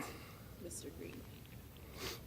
Under the Speaker's announced policy of January 3rd, 2025, the gentleman from Texas, Mr. Green, is recognized for 60 minutes as the designee of the Minority Leader. Thank you, Mr. Speaker. Mr. Speaker, and still I rise. And still I rise, a proud, liberated Democrat, unbought, unbossed, and unafraid. And I rise today, Mr. Speaker, to call to the attention of the House this place that I revere, and notwithstanding recent events that I have great respect for. Mr. Speaker, I rise today in response to a censure that took place as it relates to my behavior. I have been told by some that they did not have an opportunity to hear the actual resolution as it was read. I have here H-Res 189, the censure resolution as it relates to my behavior. I believe this resolution should be read. I am not in any way upset with the Speaker. I want people to know that the Speaker did what he was supposed to do. He did what he was supposed to do when we had the joint session of Congress. When I interrupted, the Speaker called it to my attention. He did it on multiple occasions. I have no reason in my heart to be upset with the Speaker. Later, persons came over and escorted me out. I appreciate them. They were very kind to me, the officers, very kind. They said kind words to me. And as a result of my behavior, I have been censured. I'm going to read the resolution and give some commentary. It reads, H-Res 189, in the House of Representatives, Mr. Newhouse submitted the following resolution, which was referred to the Committee on, and the copy that I have does not have a committee. I'm not sure it was referred to a committee. It may have come straight to the floor. But regardless as to how it arrived, it did. And I'm not contesting the procedure. The resolution reads, censuring Representative Al Green of Texas. Whereas on March 4, 2025, during the joint session of Congress, convened pursuant to House Concurrent Resolution 11, the President of the United States, speaking at the invitation of the House and the Senate, had his remarks interrupted by the representative from Texas, Mr. Green. Whereas the conduct of the representative from Texas disrupted the proceedings of the joint address and was a breach of proper conduct. And whereas, after numerous disruptions, the representative from Texas had to be removed from the chamber by the sergeant at arms. Now, therefore, be it resolved that 1, Representative Al Green be censured. 2, Representative Al Green forthwith present himself in the well of the House of Representatives for the pronouncement of censure. And 3, Representative Al Green is censured with the public reading of this resolution by the Speaker. Some things bear repeating. That concludes the resolution. But some things bear repeating. I respect the Speaker. I have no ill feelings toward the Speaker. None toward the persons that escorted me away from the floor, because I did disrupt. And I did so because the President indicated that he had a mandate.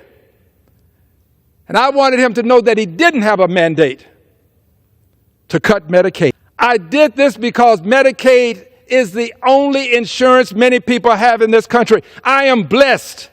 As I stand here now, there's a physician waiting. If something should happen, I will be taken to that physician. I have the best health care in the world. There are other people who have less than I. I would have them have what I have. But I surely will not stand by and see them lose what little they do have. Medicaid is for people who don't have the kind of health care that 435 members of Congress and 100 members of the Senate have. But they do have some health care. It has been approved by legislation that the Energy and Commerce Committee would cut $880 billion from their budget. The overwhelming majority of that budget has to do with health care. I see no way for this cut to take place without cutting into Medicaid. I am going to fight the cutting of Medicaid. I hope that this comment, this message that I'm giving today will deter them and cause them to go a different way. Then they can say, we were never going to do it. Al Green just had this false notion. Well, let me have it. Don't cut Medicaid. It's all they have. This is the richest country in the world. Mr. Musk has doctors. He will get the best health care. Let him understand that he should be on my side. He should be on the side of the people who need this health care. He has the ear of the president. Mr. Musk, speak to him. He listens to you. But for the grace of God, dear brother, you could be on Medicaid. You've just been blessed. Don't assume that it was your intellect that has caused you all of these great blessings that you've received. You've just been blessed beyond measure. Speak to the president and tell him that Medicaid ought not be cut. But I continue. I interrupted. I was said to be in need of sanctions. I came to the floor today, and while the speaker was reading, I recalled what happened in the 60s. I recalled when we were faced with adverse circumstances. We would sing a song that would inspire and encourage us to move forward with alacrity. The words were, we shall overcome. We shall overcome. We shall overcome someday. Deep in my heart, I do believe that we shall overcome someday. That was an act of incivility. Why, Al Green, would you come to the well before your colleagues in the world and commit an act of incivility? Here is why.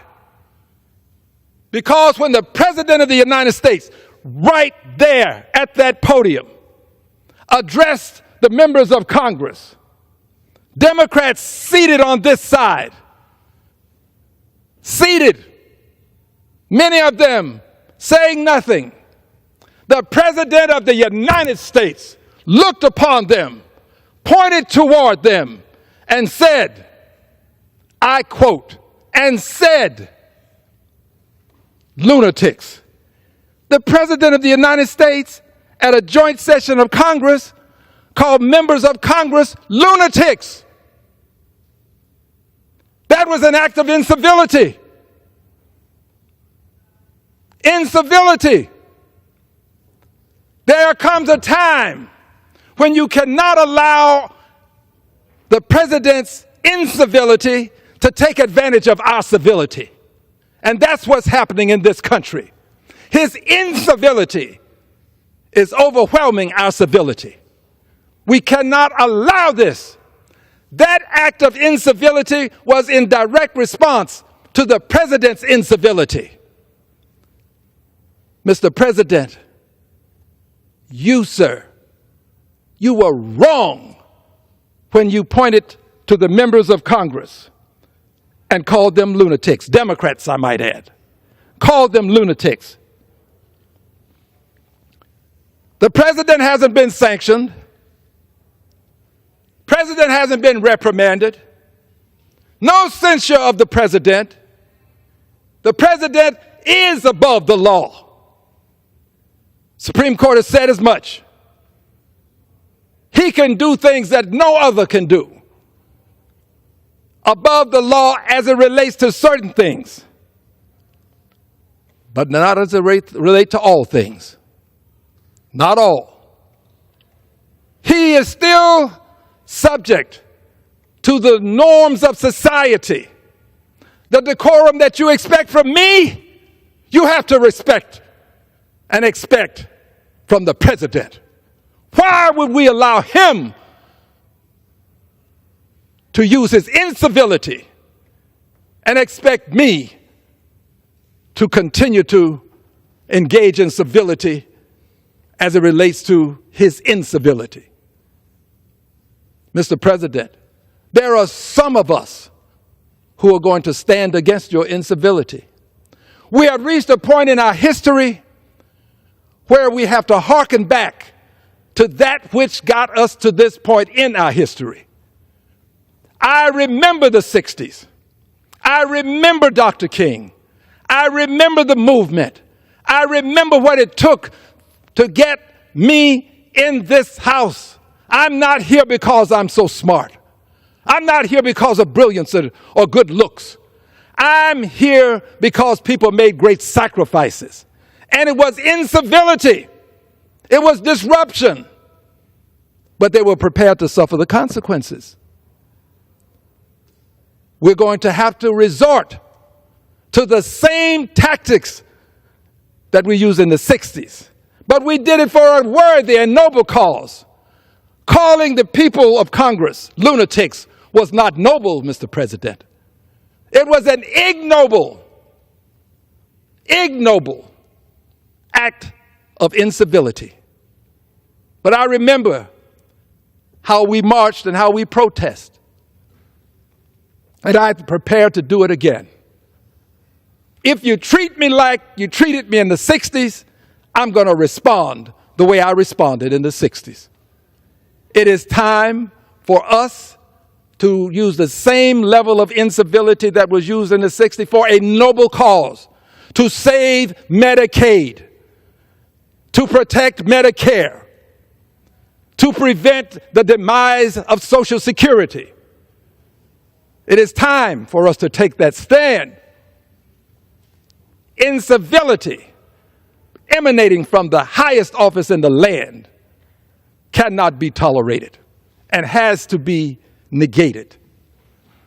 I did it, and I have said to people, while I respect others and while I absolutely was cooperative when they led me away from the floor,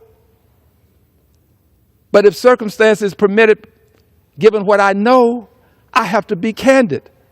I would do it again. I would do it because I care about these people on Medicaid. For edification purposes, the state of Texas was accorded $100 billion. $100 billion Medicaid dollars. $100 billion Medicaid dollars sent to the state of Texas to help poor people. And what did the state of Texas do? The state of Texas rejected $100 billion for poor people and Medicaid. 100 billion, not million, 100 billion. State of Texas does not have the goodwill necessary to manage Medicaid dollars. If we block grant this money and send it to Texas, those who are in need of it will get less of it. We have to stand up for them. They are among the least in our society. Unfortunately, we have to stand up for them. So I'm standing up for those people. I will continue to stand, and I will continue to tell the world that this incivility has to be dealt with. We have to deal with the president's incivility. The name calling never ceases. Maxine Waters, he has assaulted verbally. Miss Wilson from Florida. The list goes on and on and on, as Congresswoman Waters is known to say. On and on and on. We sit and we watch with civility as he employs incivility. Yes, I said earlier, and I'm retreating to the point, that he has been given a certain amount of immunity. He has not been given absolute immunity. But he seems to have an inordinate amount of influence with his party. Inordinate. I see people doing things that I never thought I'd see them do. I see people who are conservative, that I have great respect for, doing things that I never thought I'd see them do. I'm not calling names. I'm just saying to you, friends, the president has an inordinate amount of influence. Inordinate, unusual, incomprehensible amount of influence. So, the courts have given him a certain amount of immunity. His party has given him carte blanche to say anything, to come before the joint session of Congress and use the word lunatics as he refers to Democrats. The only thing left in ordinary times would be the courts. The court. Court orders are to be obeyed. I don't always like them, but I remember what John Lewis explained to me about peaceful protest. Protest, the court orders you to do certain things. You don't have to agree with it, but you do. You do it. You'll be willing to suffer the consequences. Well, the courts are right now in the midst of, as best as they can, trying to give us the laws necessary to prevent certain things from happening. Mass layoffs. Mass layoffs have to be taken to court. Mass layoffs. No due process. No thought of what's happening in the lives of these people, that you just take a pen and with the stroke of a pen, you're off. No concern about children in school. No concern about loved ones who may be ill that they're taken care of, being the chief breadwinner for the family. No concern. You've got billions, Mr. Musk. Why should you care about the concerns of people who have much less, who are working every day to eke out a living? You have billions. You shouldn't worry about them. Worry about making more money. Go to the moon. Well, they don't have that luxury. I'm going to stand for them. Mass layoffs without any consideration. I just believe that this level of behavior, if conducted, committed, engaged in by one Barack Hussein Obama, when he was president, if he behaved in this fashion, he would have been impeached. He would have been impeached. I will go to my grave with this belief. We wouldn't allow these mass layoffs. We wouldn't allow these cuts to veterans, and we wouldn't allow Medicaid and Medicare and Social Security to be on the chopping block. He would have been impeached.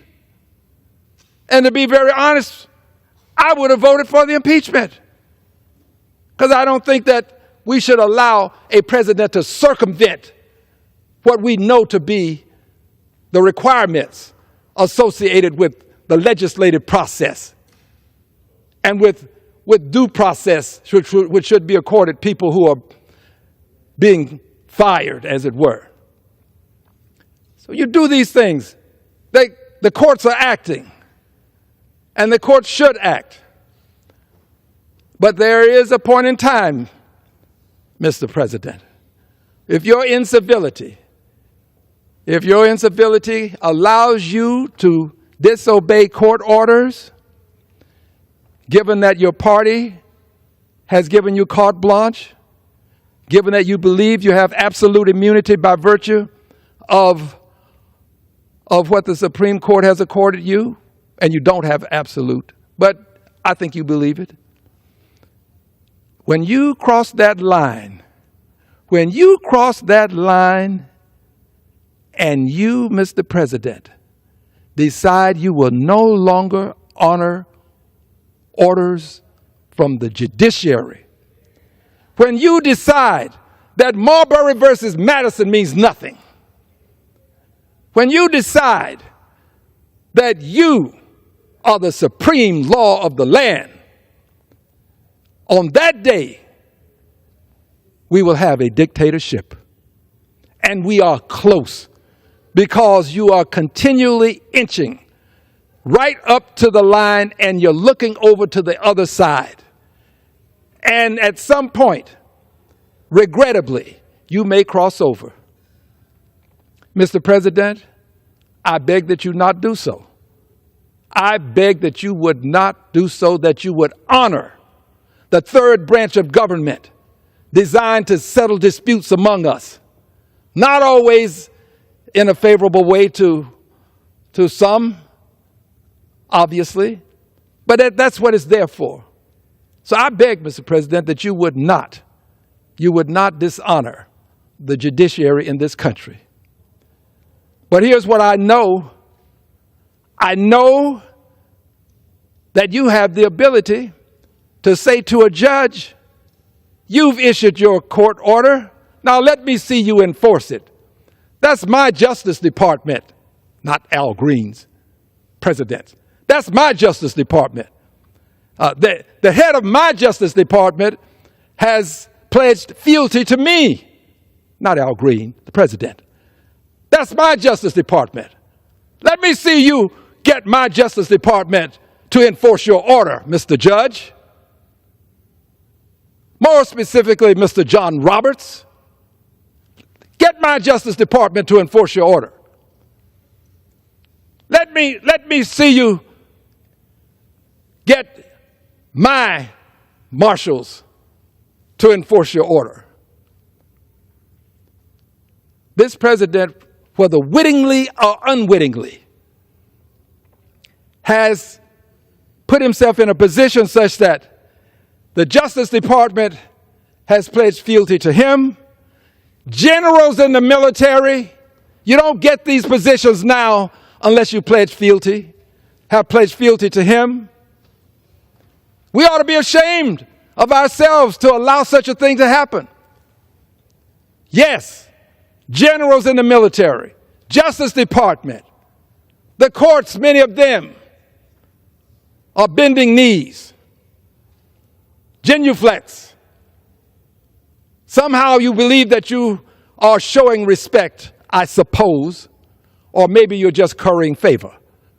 But be that as it may, Justice Department, generals in the military, many of the courts giving a genuflex, wittingly or unwittingly, he is setting himself up such that he is in a position such that at the end of his 4th year, he might attempt to do what he tried to do and failed at the end of his last term.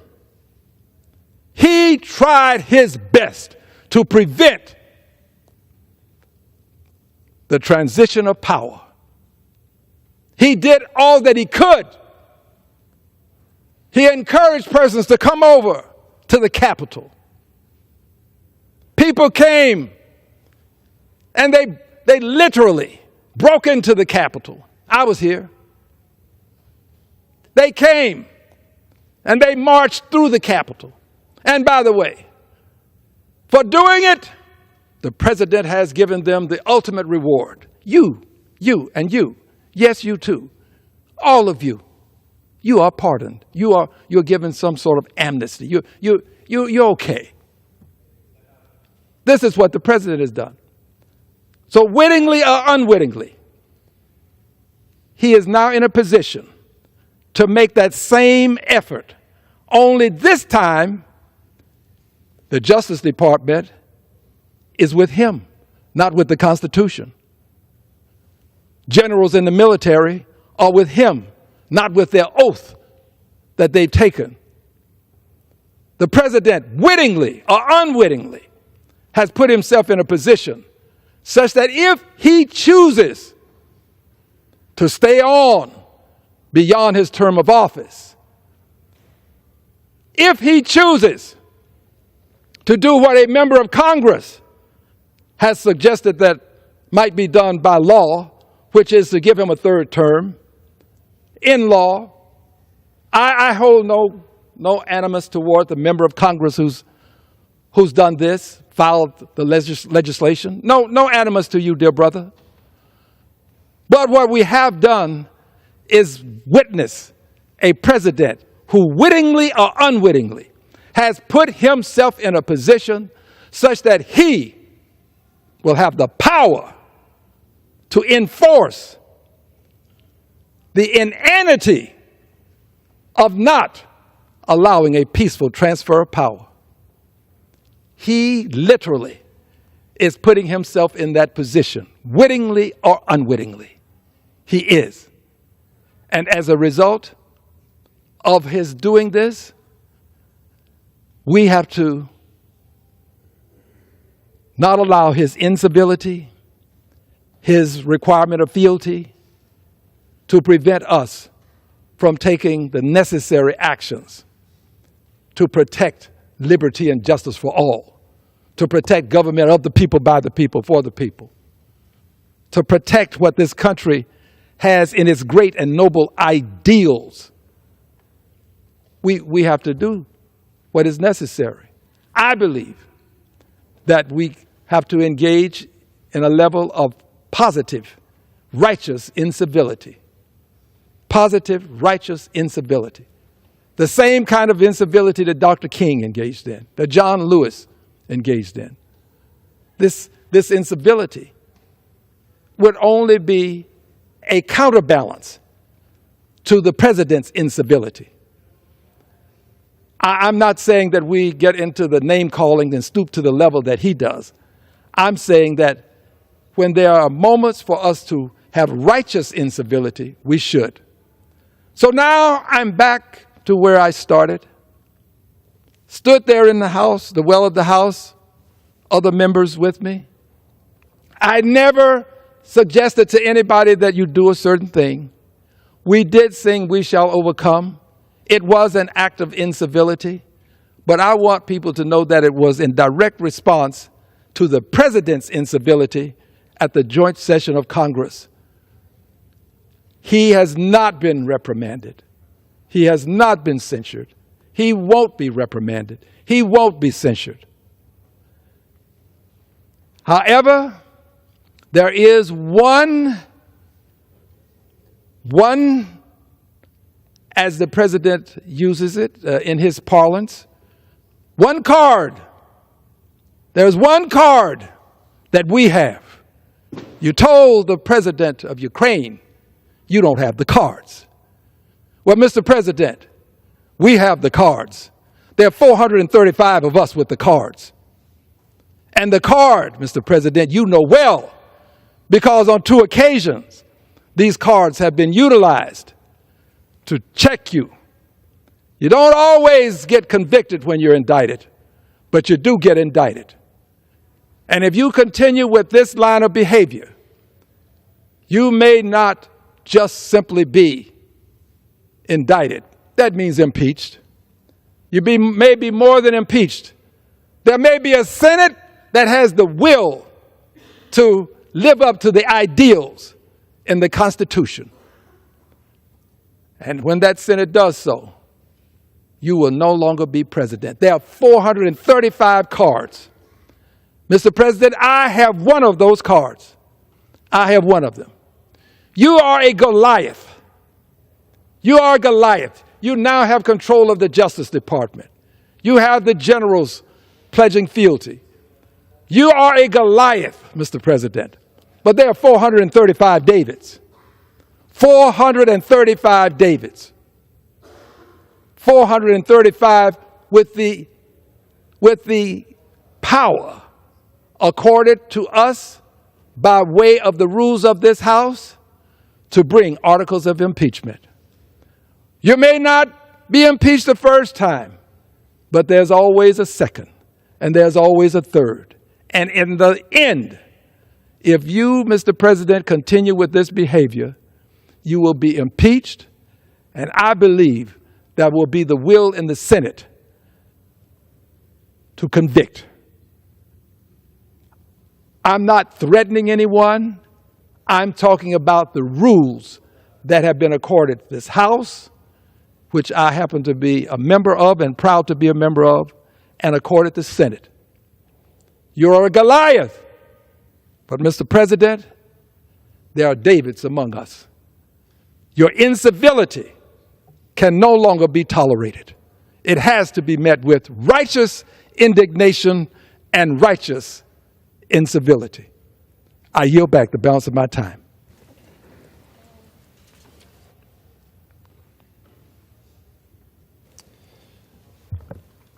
Members are reminded to refrain from engaging in personalities toward the President and to direct their remarks to the Chair.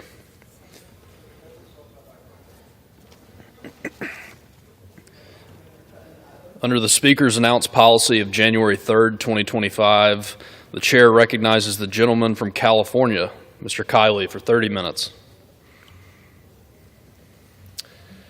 Thank you, Mr. Speaker. We've just heard the gentleman from Texas speak passionately on a number of topics, which is his prerogative as an elected member of Congress to speak from this floor on any topic he chooses. What is not his or any of our right is to stand up during the State of the Union and interrupt the President of the United States. Imagine if everyone did that. Imagine if everyone took whatever grievance they have in the moment and decided to use the State of the Union to air that grievance. Imagine if during President Biden's speech, each and every one of the Republicans in the House had stood up and objected to the President's open border policies or his runaway inflation policies.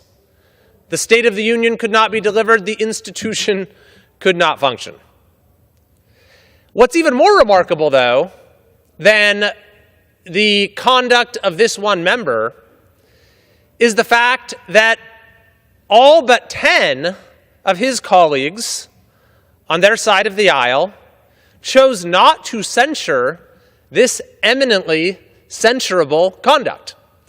We held a vote today, and there were 10 Democrats who joined with Republicans in voting for the censure. They were Ami Bera of California, Ed Case of Hawaii, Jim Costa of California, Lauren Gillen of New York, James Himes of Connecticut, Chrissy Houlihan of Pennsylvania, Marcy Kaptur of Ohio, Jared Moskowitz of Florida, Marie Glusenkamp Perez of Washington, and Tom Suzy of New York. The other 200 members who are present chose not to censure that conduct. I find that remarkable, and indeed, the antics on display during the State of the Union truly exemplified everything that is wrong with politics in this country today. Exemplified everything that Americans are so tired of. There was, of course, the outburst from the gentleman from Texas. There were the pathetic little protests of people walking out, a handful, in the middle of the speech. There were the sad little cards with statements like lies on them. But beyond all of that, there was a premeditated refusal from one side of the aisle, acting in unison, to stand and applaud for literally anything that the president said. So what were some of the things that they uniformly, acting as a monolith, refused to applaud? Well, they refused to stand and applaud for record-low illegal border crossings, for protecting women's sports, for stopping fraudulent payments, for capturing a terrorist who killed 13 American service members. They refused to stand and applaud for supporting law enforcement, for improving military recruitment, for protecting free speech, for having our workers actually show up to work, for hiring people based on merit, for opening new power plants, for living in peace, for the signing of the Abraham Accords, for returning manufacturing to America. Not a single person stood. And that's kind of the most incredible thing is there was a willful decision to sacrifice any individuality to the orders being given by party leadership. But it got particularly disturbing when the president recognized a number of heroic Americans who were present.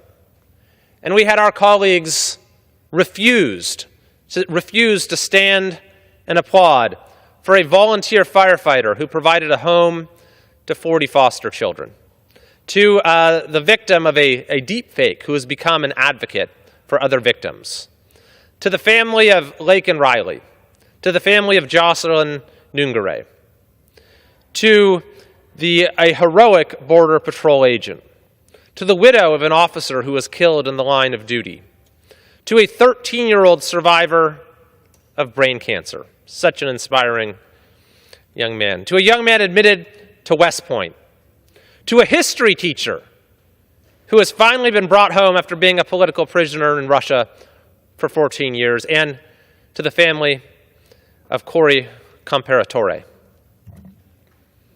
Each and every time the president recognized one of these individuals in the gallery, there was a premeditated refusal to stand and acknowledge them. And we know that they know how to do it during President Biden's State of the Unions, which, by the way, his last one was one of those caustic, partisan speeches I've ever seen, where he repeatedly compared himself to his predecessor, that is, his political opponent at the time. Dozens of times they stood and applauded. And by the way, on our side, for a lot of those times we didn't stand and applaud because he was saying partisan things or things we disagreed with. But when he said things that we agreed with, I would stand and others on my side would stand as well. When he spoke to unifying ideas about what makes our country great, we would stand and applaud. When he highlighted people who were deserving of commendation, we would stand and applaud. And yet the contrast could not have been starker in President Trump's speech and the reaction to it here in the chamber on Tuesday. And I think that's really unfortunate because Americans of all party affiliations, Republican, Democrat, Independent, Green Party, whatever the case may be, repeatedly say in overwhelming numbers that the political divisions in this country are a serious problem. I believe it's weakening us as a country. And I think we need to find opportunities to come together.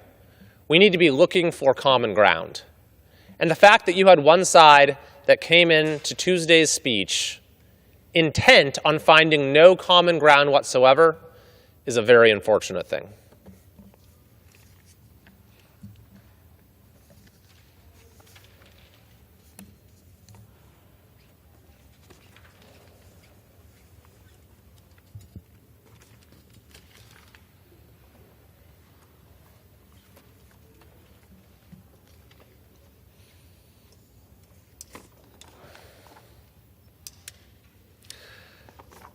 Mr. Speaker, yesterday I formally requested that FBI Director Kash Patel open an investigation into California high-speed rail. My letter to Director Patel reads as follows. Well, I know that many issues are competing for your time. One issue that deserves your attention is California's high-speed rail project. Nearly 17 years ago, California and the United States were sold on the dream of high-speed rail in California. Originally projected to cost $33 billion and scheduled to be completed by 2020, that dream has become a nightmare. According to the California High-Speed Rail Authority's own estimates, the total project cost has now ballooned by over $100 billion above that original estimate. Moreover, California's auditor reports that the High-Speed Rail Authority will miss its latest 2033 deadline without having completed a single segment of the track. Indeed, the New York Times reported that according to, quote, projections widely used by engineers and project managers, the train could not be completed in this century. This malfeasance leads to questions that transcend mere incompetence. How is it possible to have spent over $13 billion without a single station opening? Where have these funds gone? Who benefited? Because the project has consumed billions in federal funding, the FBI has both the authority and, I would argue, the responsibility to pursue these questions and deliver answers to the American people. The Public Integrity Division is uniquely qualified to root out any corruption, recover stolen funds, and restore confidence that our tax dollars are being stewarded carefully. On behalf of my constituents and the people of California, thank you for your consideration of this request. I am hopeful that through this investigation, we will finally see some accountability and a measure of justice for California taxpayers.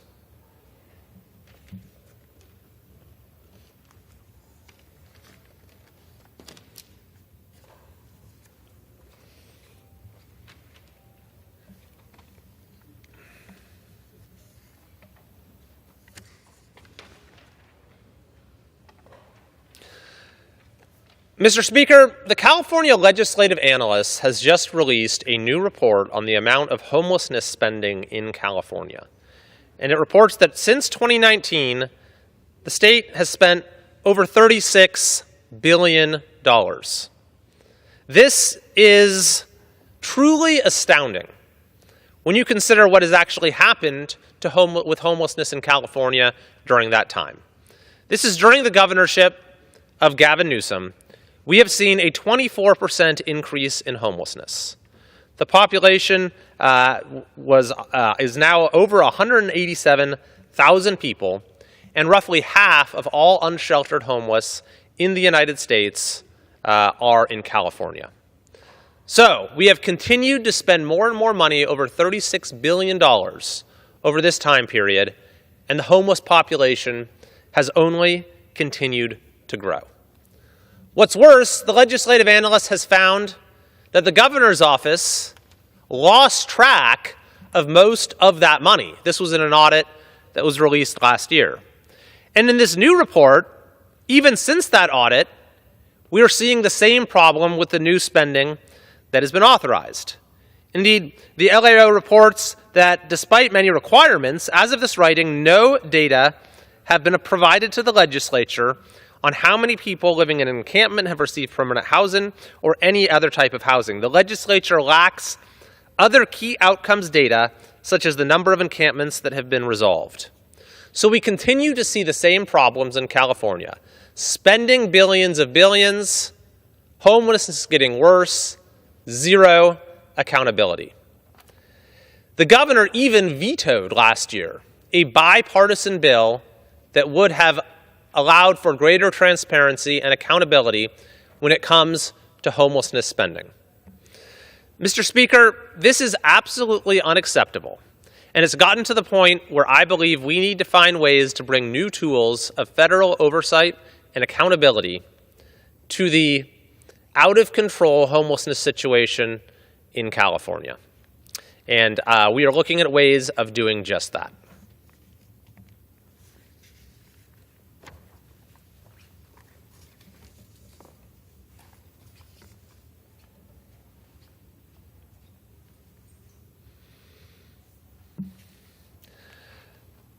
Mr. Speaker, this week I officially introduced the Coastal Commission Accountability Act to strip the California Coastal Commission of its powers under federal law. The Coastal Commission is simply out of control. It's one of the most out-of-control agencies in the whole country, and it has veered far from its purpose of protecting the coast. From blocking SpaceX launches to obstructing fire prevention projects, the Commission has repeatedly threatened the safety of Californians and weakened our national defense, while needlessly undercutting innovation and economic progress. The need to rein the Commission in has now become urgent as we face the challenge of rebuilding Los Angeles following the fires. And that will not be possible if the Commission is allowed to continue operating as it has been. Just to give you a couple examples of some of its abuses, one of them specifically related to fire. In 2019, the LA Department of Water and Power began replacing nearly 100-year-old power line poles, wooden poles, that are cutting through Topanga State Park.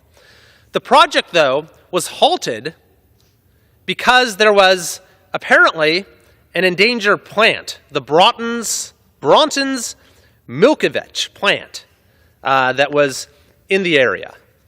Now, the goal of this project was to improve fire safety for the Pacific Palisades area by replacing the wooden poles with steel, widening fire access lanes in the area, and installing wind and fire-resistant power lines. This was all after the area had been identified as having an elevated fire risk. What the Coastal Commission did, because of this Bronton's Milkovich plant, is they marched in, they halted the project, and they even demanded $2 million in fines. On top of that, the Commission has blocked a desalination plant that had been proposed in Huntington Beach. It has stood in the way of housing, contributing to the housing crisis that we have in California. And it even tried to stop SpaceX from launching rockets out of Vandenberg. This one was particularly remarkable because SpaceX and the Air Force came and said, we want to increase our launch cadence at Vandenberg. These launches are very important for a number of reasons when it comes to innovation and space exploration and when it comes to national security. That's why the Air Force was involved. And the Coastal Commission said, no, we're not going to allow that. And what was the reason they cited? Well, it had nothing to do with preserving the coast, which is their mission. It had nothing to do with maintaining the beauty of the California coast, one of the most beautiful places in the world, which is their mission. No, the commissioners explicitly said during their meeting that the reason they were going to stop these launches, which the Air Force said are in the national security interests of the United States, is because they didn't like some of the political posts put on X by Elon Musk on completely unrelated topics. This gives you a sense of what a rogue agency the Coastal Commission has become, and the barriers that we will face to rebuilding Los Angeles if this is allowed to continue. So I am looking forward to advancing the Coastal Commission Accountability Act through the House and getting it signed by the President, who I know agrees with me on this issue, and I'm hopeful that we can get bipartisan support throughout the process.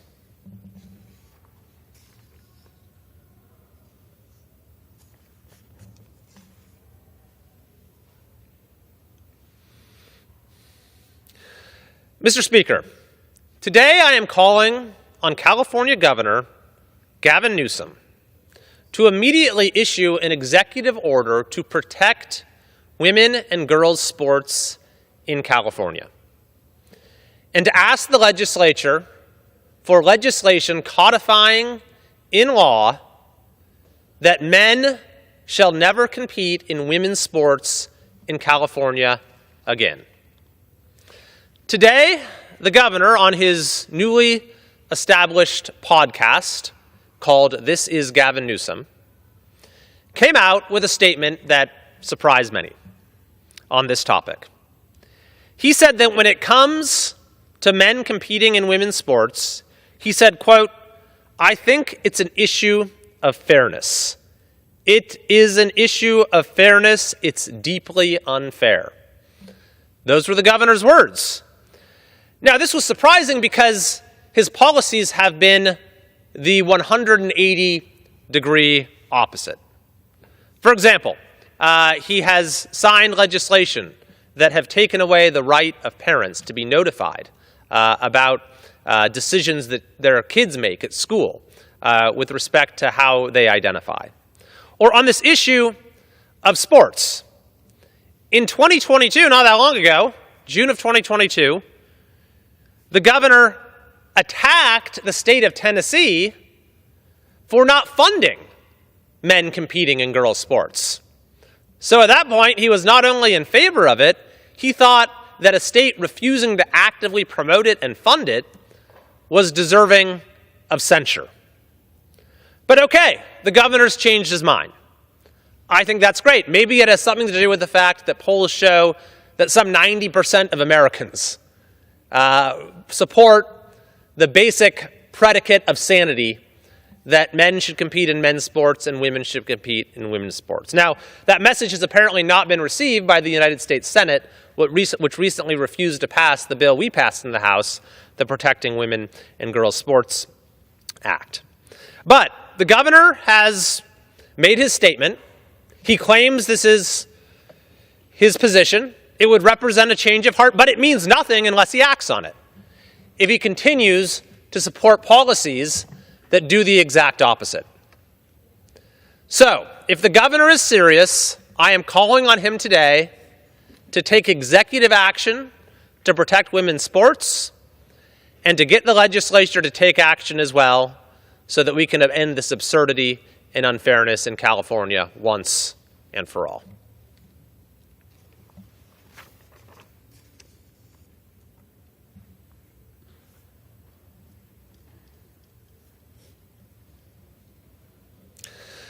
Mr. Speaker, there is at this time a much-needed, comprehensive effort underway to modernize our government, to root out fraud, to root out inefficiency, to implement reforms that will save taxpayers money and lead to a higher quality of government service while right-sizing the federal government. This is an undertaking that is supported by a broad majority of Americans of all party affiliations.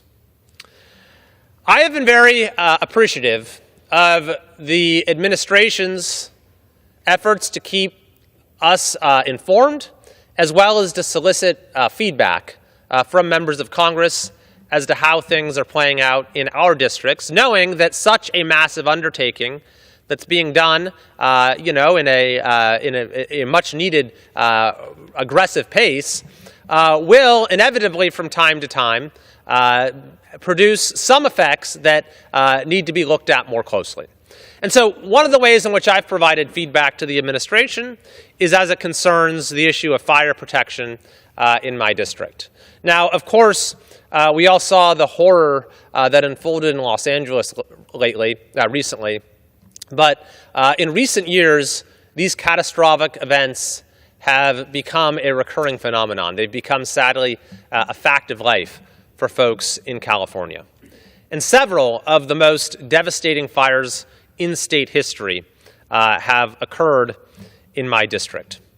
And in the wake of these fires, there has been a massive undertaking to do whatever we can to try to prevent similar events from happening in the future.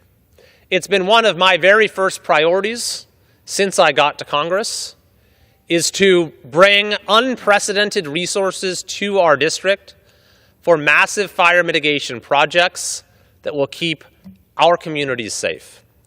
And by the way, there's a lot of reform that we still need to do in terms of the regulations. There's been some minor improvements, but the Fix Our Forest Act, for example, is a bill that will go a long way. But we do need the resources, which we have managed to secure at an unprecedented level.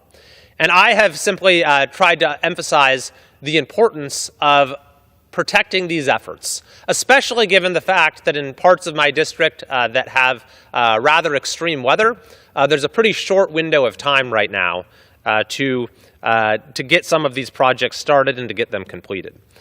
So just as a few examples, there's the Plumas County Fire Safe Council has a grant, nearly $7 million, that's very important for fire mitigation efforts.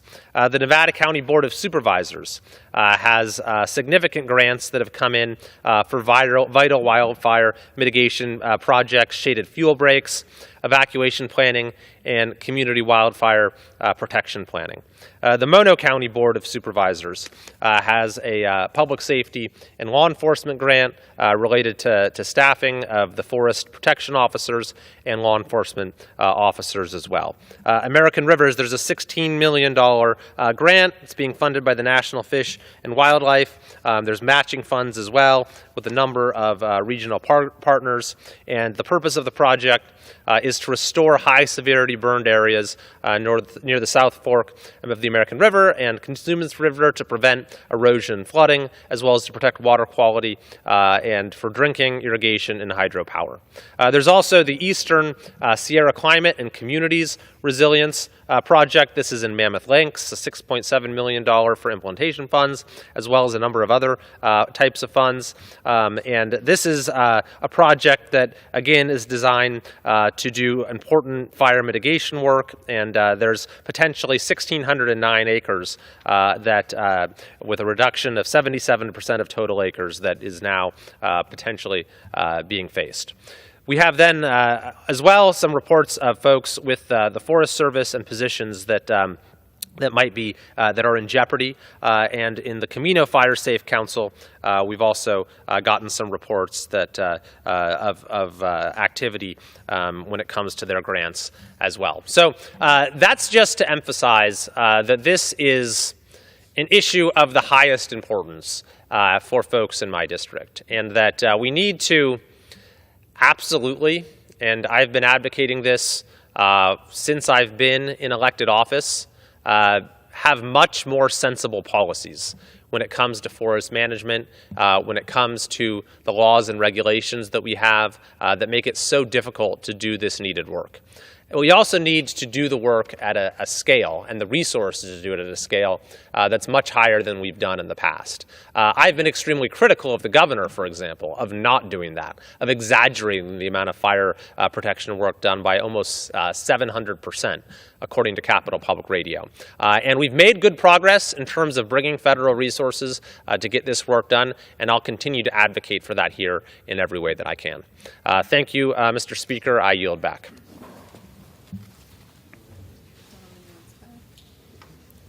The gentleman yields back.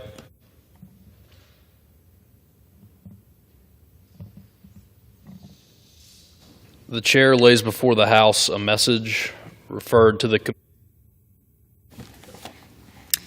Congress of the United States. Pursuant to the International Emergency Economic Powers Act, 50 United States Code, the National Emergencies Act, 50 United States Code 1601 et sec., Section 212F of the Immigration and Nationality Act of 1952, 8 United States Code 1182F, and Section 301 of Title III United States Code, I hereby report that I have exercised my authority to declare a national emergency in order to halt efforts by the International Criminal Court, ICC, to investigate, arrest, detain, or prosecute persons in America or our close ally, Israel, through blatant lawfare. I am enclosing a copy of the executive order I have issued. The ICC has, without basis, asserted jurisdiction over and open investigations into personnel of the United States and of certain of its allies, including Israel, and has further abused its power by issuing baseless arrest warrants targeting Israeli Prime Minister Benjamin Netanyahu and former Minister of Defense Yoav Gallant. The ICC has no jurisdiction over the United States or Israel, as neither country is party to the Rome Statute or a member of the ICC. Neither country has ever recognized the ICC's jurisdiction, and both nations are thriving democracies with militaries that strictly adhere to the laws of war. The ICC's recent actions against Israel and the United States set a dangerous precedent, directly endangering current and former United States personnel, including active service members of the armed forces, by exposing them to harassment, abuse, and possible arrest. This malign conduct, in turn, threatens to infringe upon the sovereignty of the United States and undermines the critical national security and foreign policy work of the United States government and our allies, including Israel. Pursuant to the national emergency that I have declared, the United States will impose tangible and significant consequences on those responsible for the ICC's transgressions, including by blocking property and assets and suspending entry into the United States of ICC officials, employees, and agents, as well as their immediate family members. I have directed the Secretary of State, in consultation with the Secretary of the Treasury and the Attorney General, to identify and sanction any foreign persons found to have, among other things, directly assisted in any ICC efforts to investigate, arrest, detain, or prosecute a protected person without consent of that person's country or of nationality. I have further determined that the unrestricted immigrant and non-immigrant entry into the United States of any covered alien found to have participated in any ICC efforts to investigate, arrest, detain, or prosecute a protected person, as well as immediate family members of such aliens or aliens determined by the Secretary of State to be employed by or acting as an agent of the ICC, would be detrimental to the interests of the United States as immigrants or non-immigrants, and therefore have suspended such immigration except where the Secretary of State determines that the entry of the person into the United States would not be contrary to the interests of the United States. In addition, I have determined that donations of articles specified in Section 203(b)(2) of the International Emergency Economic Powers Act, 50 United States Code 1702(b)(2), by, to, or for the benefit of any person whose assets are blocked, would impair my ability to address the national emergency I declared.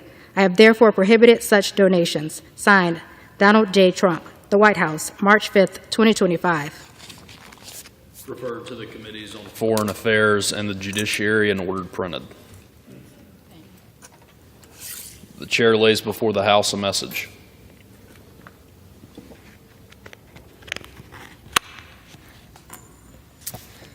To the Congress of the United States, consistent with applicable law, including the National Emergencies Act, 50 United States Code 1621, and the International Emergency Economic Powers Act, 50 United States Code 1701, I am providing notice of certain actions I have taken to address the synthetic opioid supply chain in the People's Republic of China and the flow of illicit drugs across our northern and southern borders. As reflected in the executive orders described below, the sustained influx of illicit opioids and other drugs have profound consequences on our nation, endangering lives and putting a severe strain on our healthcare system, public services, and communities. These actions are an expansion of the national emergency I declared in Proclamation 10886 of January 20th, 2025, declaring a national emergency at the southern border of the United States. Executive Order 14193, as amended by Executive Orders 14197 and 14226, and Executive Order 14194, as amended by Executive Orders 14198 and 14227, expand the scope of the aforementioned national emergencies to cover the threat to the safety and security of Americans, including the public health crisis of deaths due to the use of fentanyl and other illicit drugs, and the failure of Canada and Mexico to arrest, seize, detain, or otherwise intercept drug trafficking organizations, other drugs and human traffickers, criminals at large, and illicit drugs. Furthermore, Executive Order 14195, as amended by Executive Orders 14200 and 14228, expands the scope of the same national emergency declared in Proclamation 10886 to cover the failure of the People's Republic of China to arrest, seize, detain, or otherwise intercept chemical precursor suppliers, money launderers, transnational criminal organizations, criminals at large, and drugs. To combat these problems, I have determined that ad valorem tariffs on articles that are products of these countries are in order. My administration will continue to consult with the Congress on our efforts to address the influx of illegal drugs into our communities. As described in these executive orders, the Secretary of Homeland Security, in coordination with the Secretary of the Treasury, the Attorney General, and the Secretary of Commerce, the Assistant to the President for National Security Affairs, and the Assistant to the President for Homeland Security, are authorized to submit recurring and final reports to the Congress on this national emergency. I am enclosing copies of the executive orders I have issued. Signed, Donald J. Trump, The White House, March 5th, 2025. Referred to the Committee on Foreign Affairs and Ways and Means and ordered printed. For what purpose does the gentleman from California seek recognition? I move that the House do now adjourn. The question is on the motion to adjourn. Those in favor say aye. Aye. Those opposed, no. The ayes have it. The motion is adopted. Accordingly, the House stands adjourned until noon on Monday next for morning hour debate.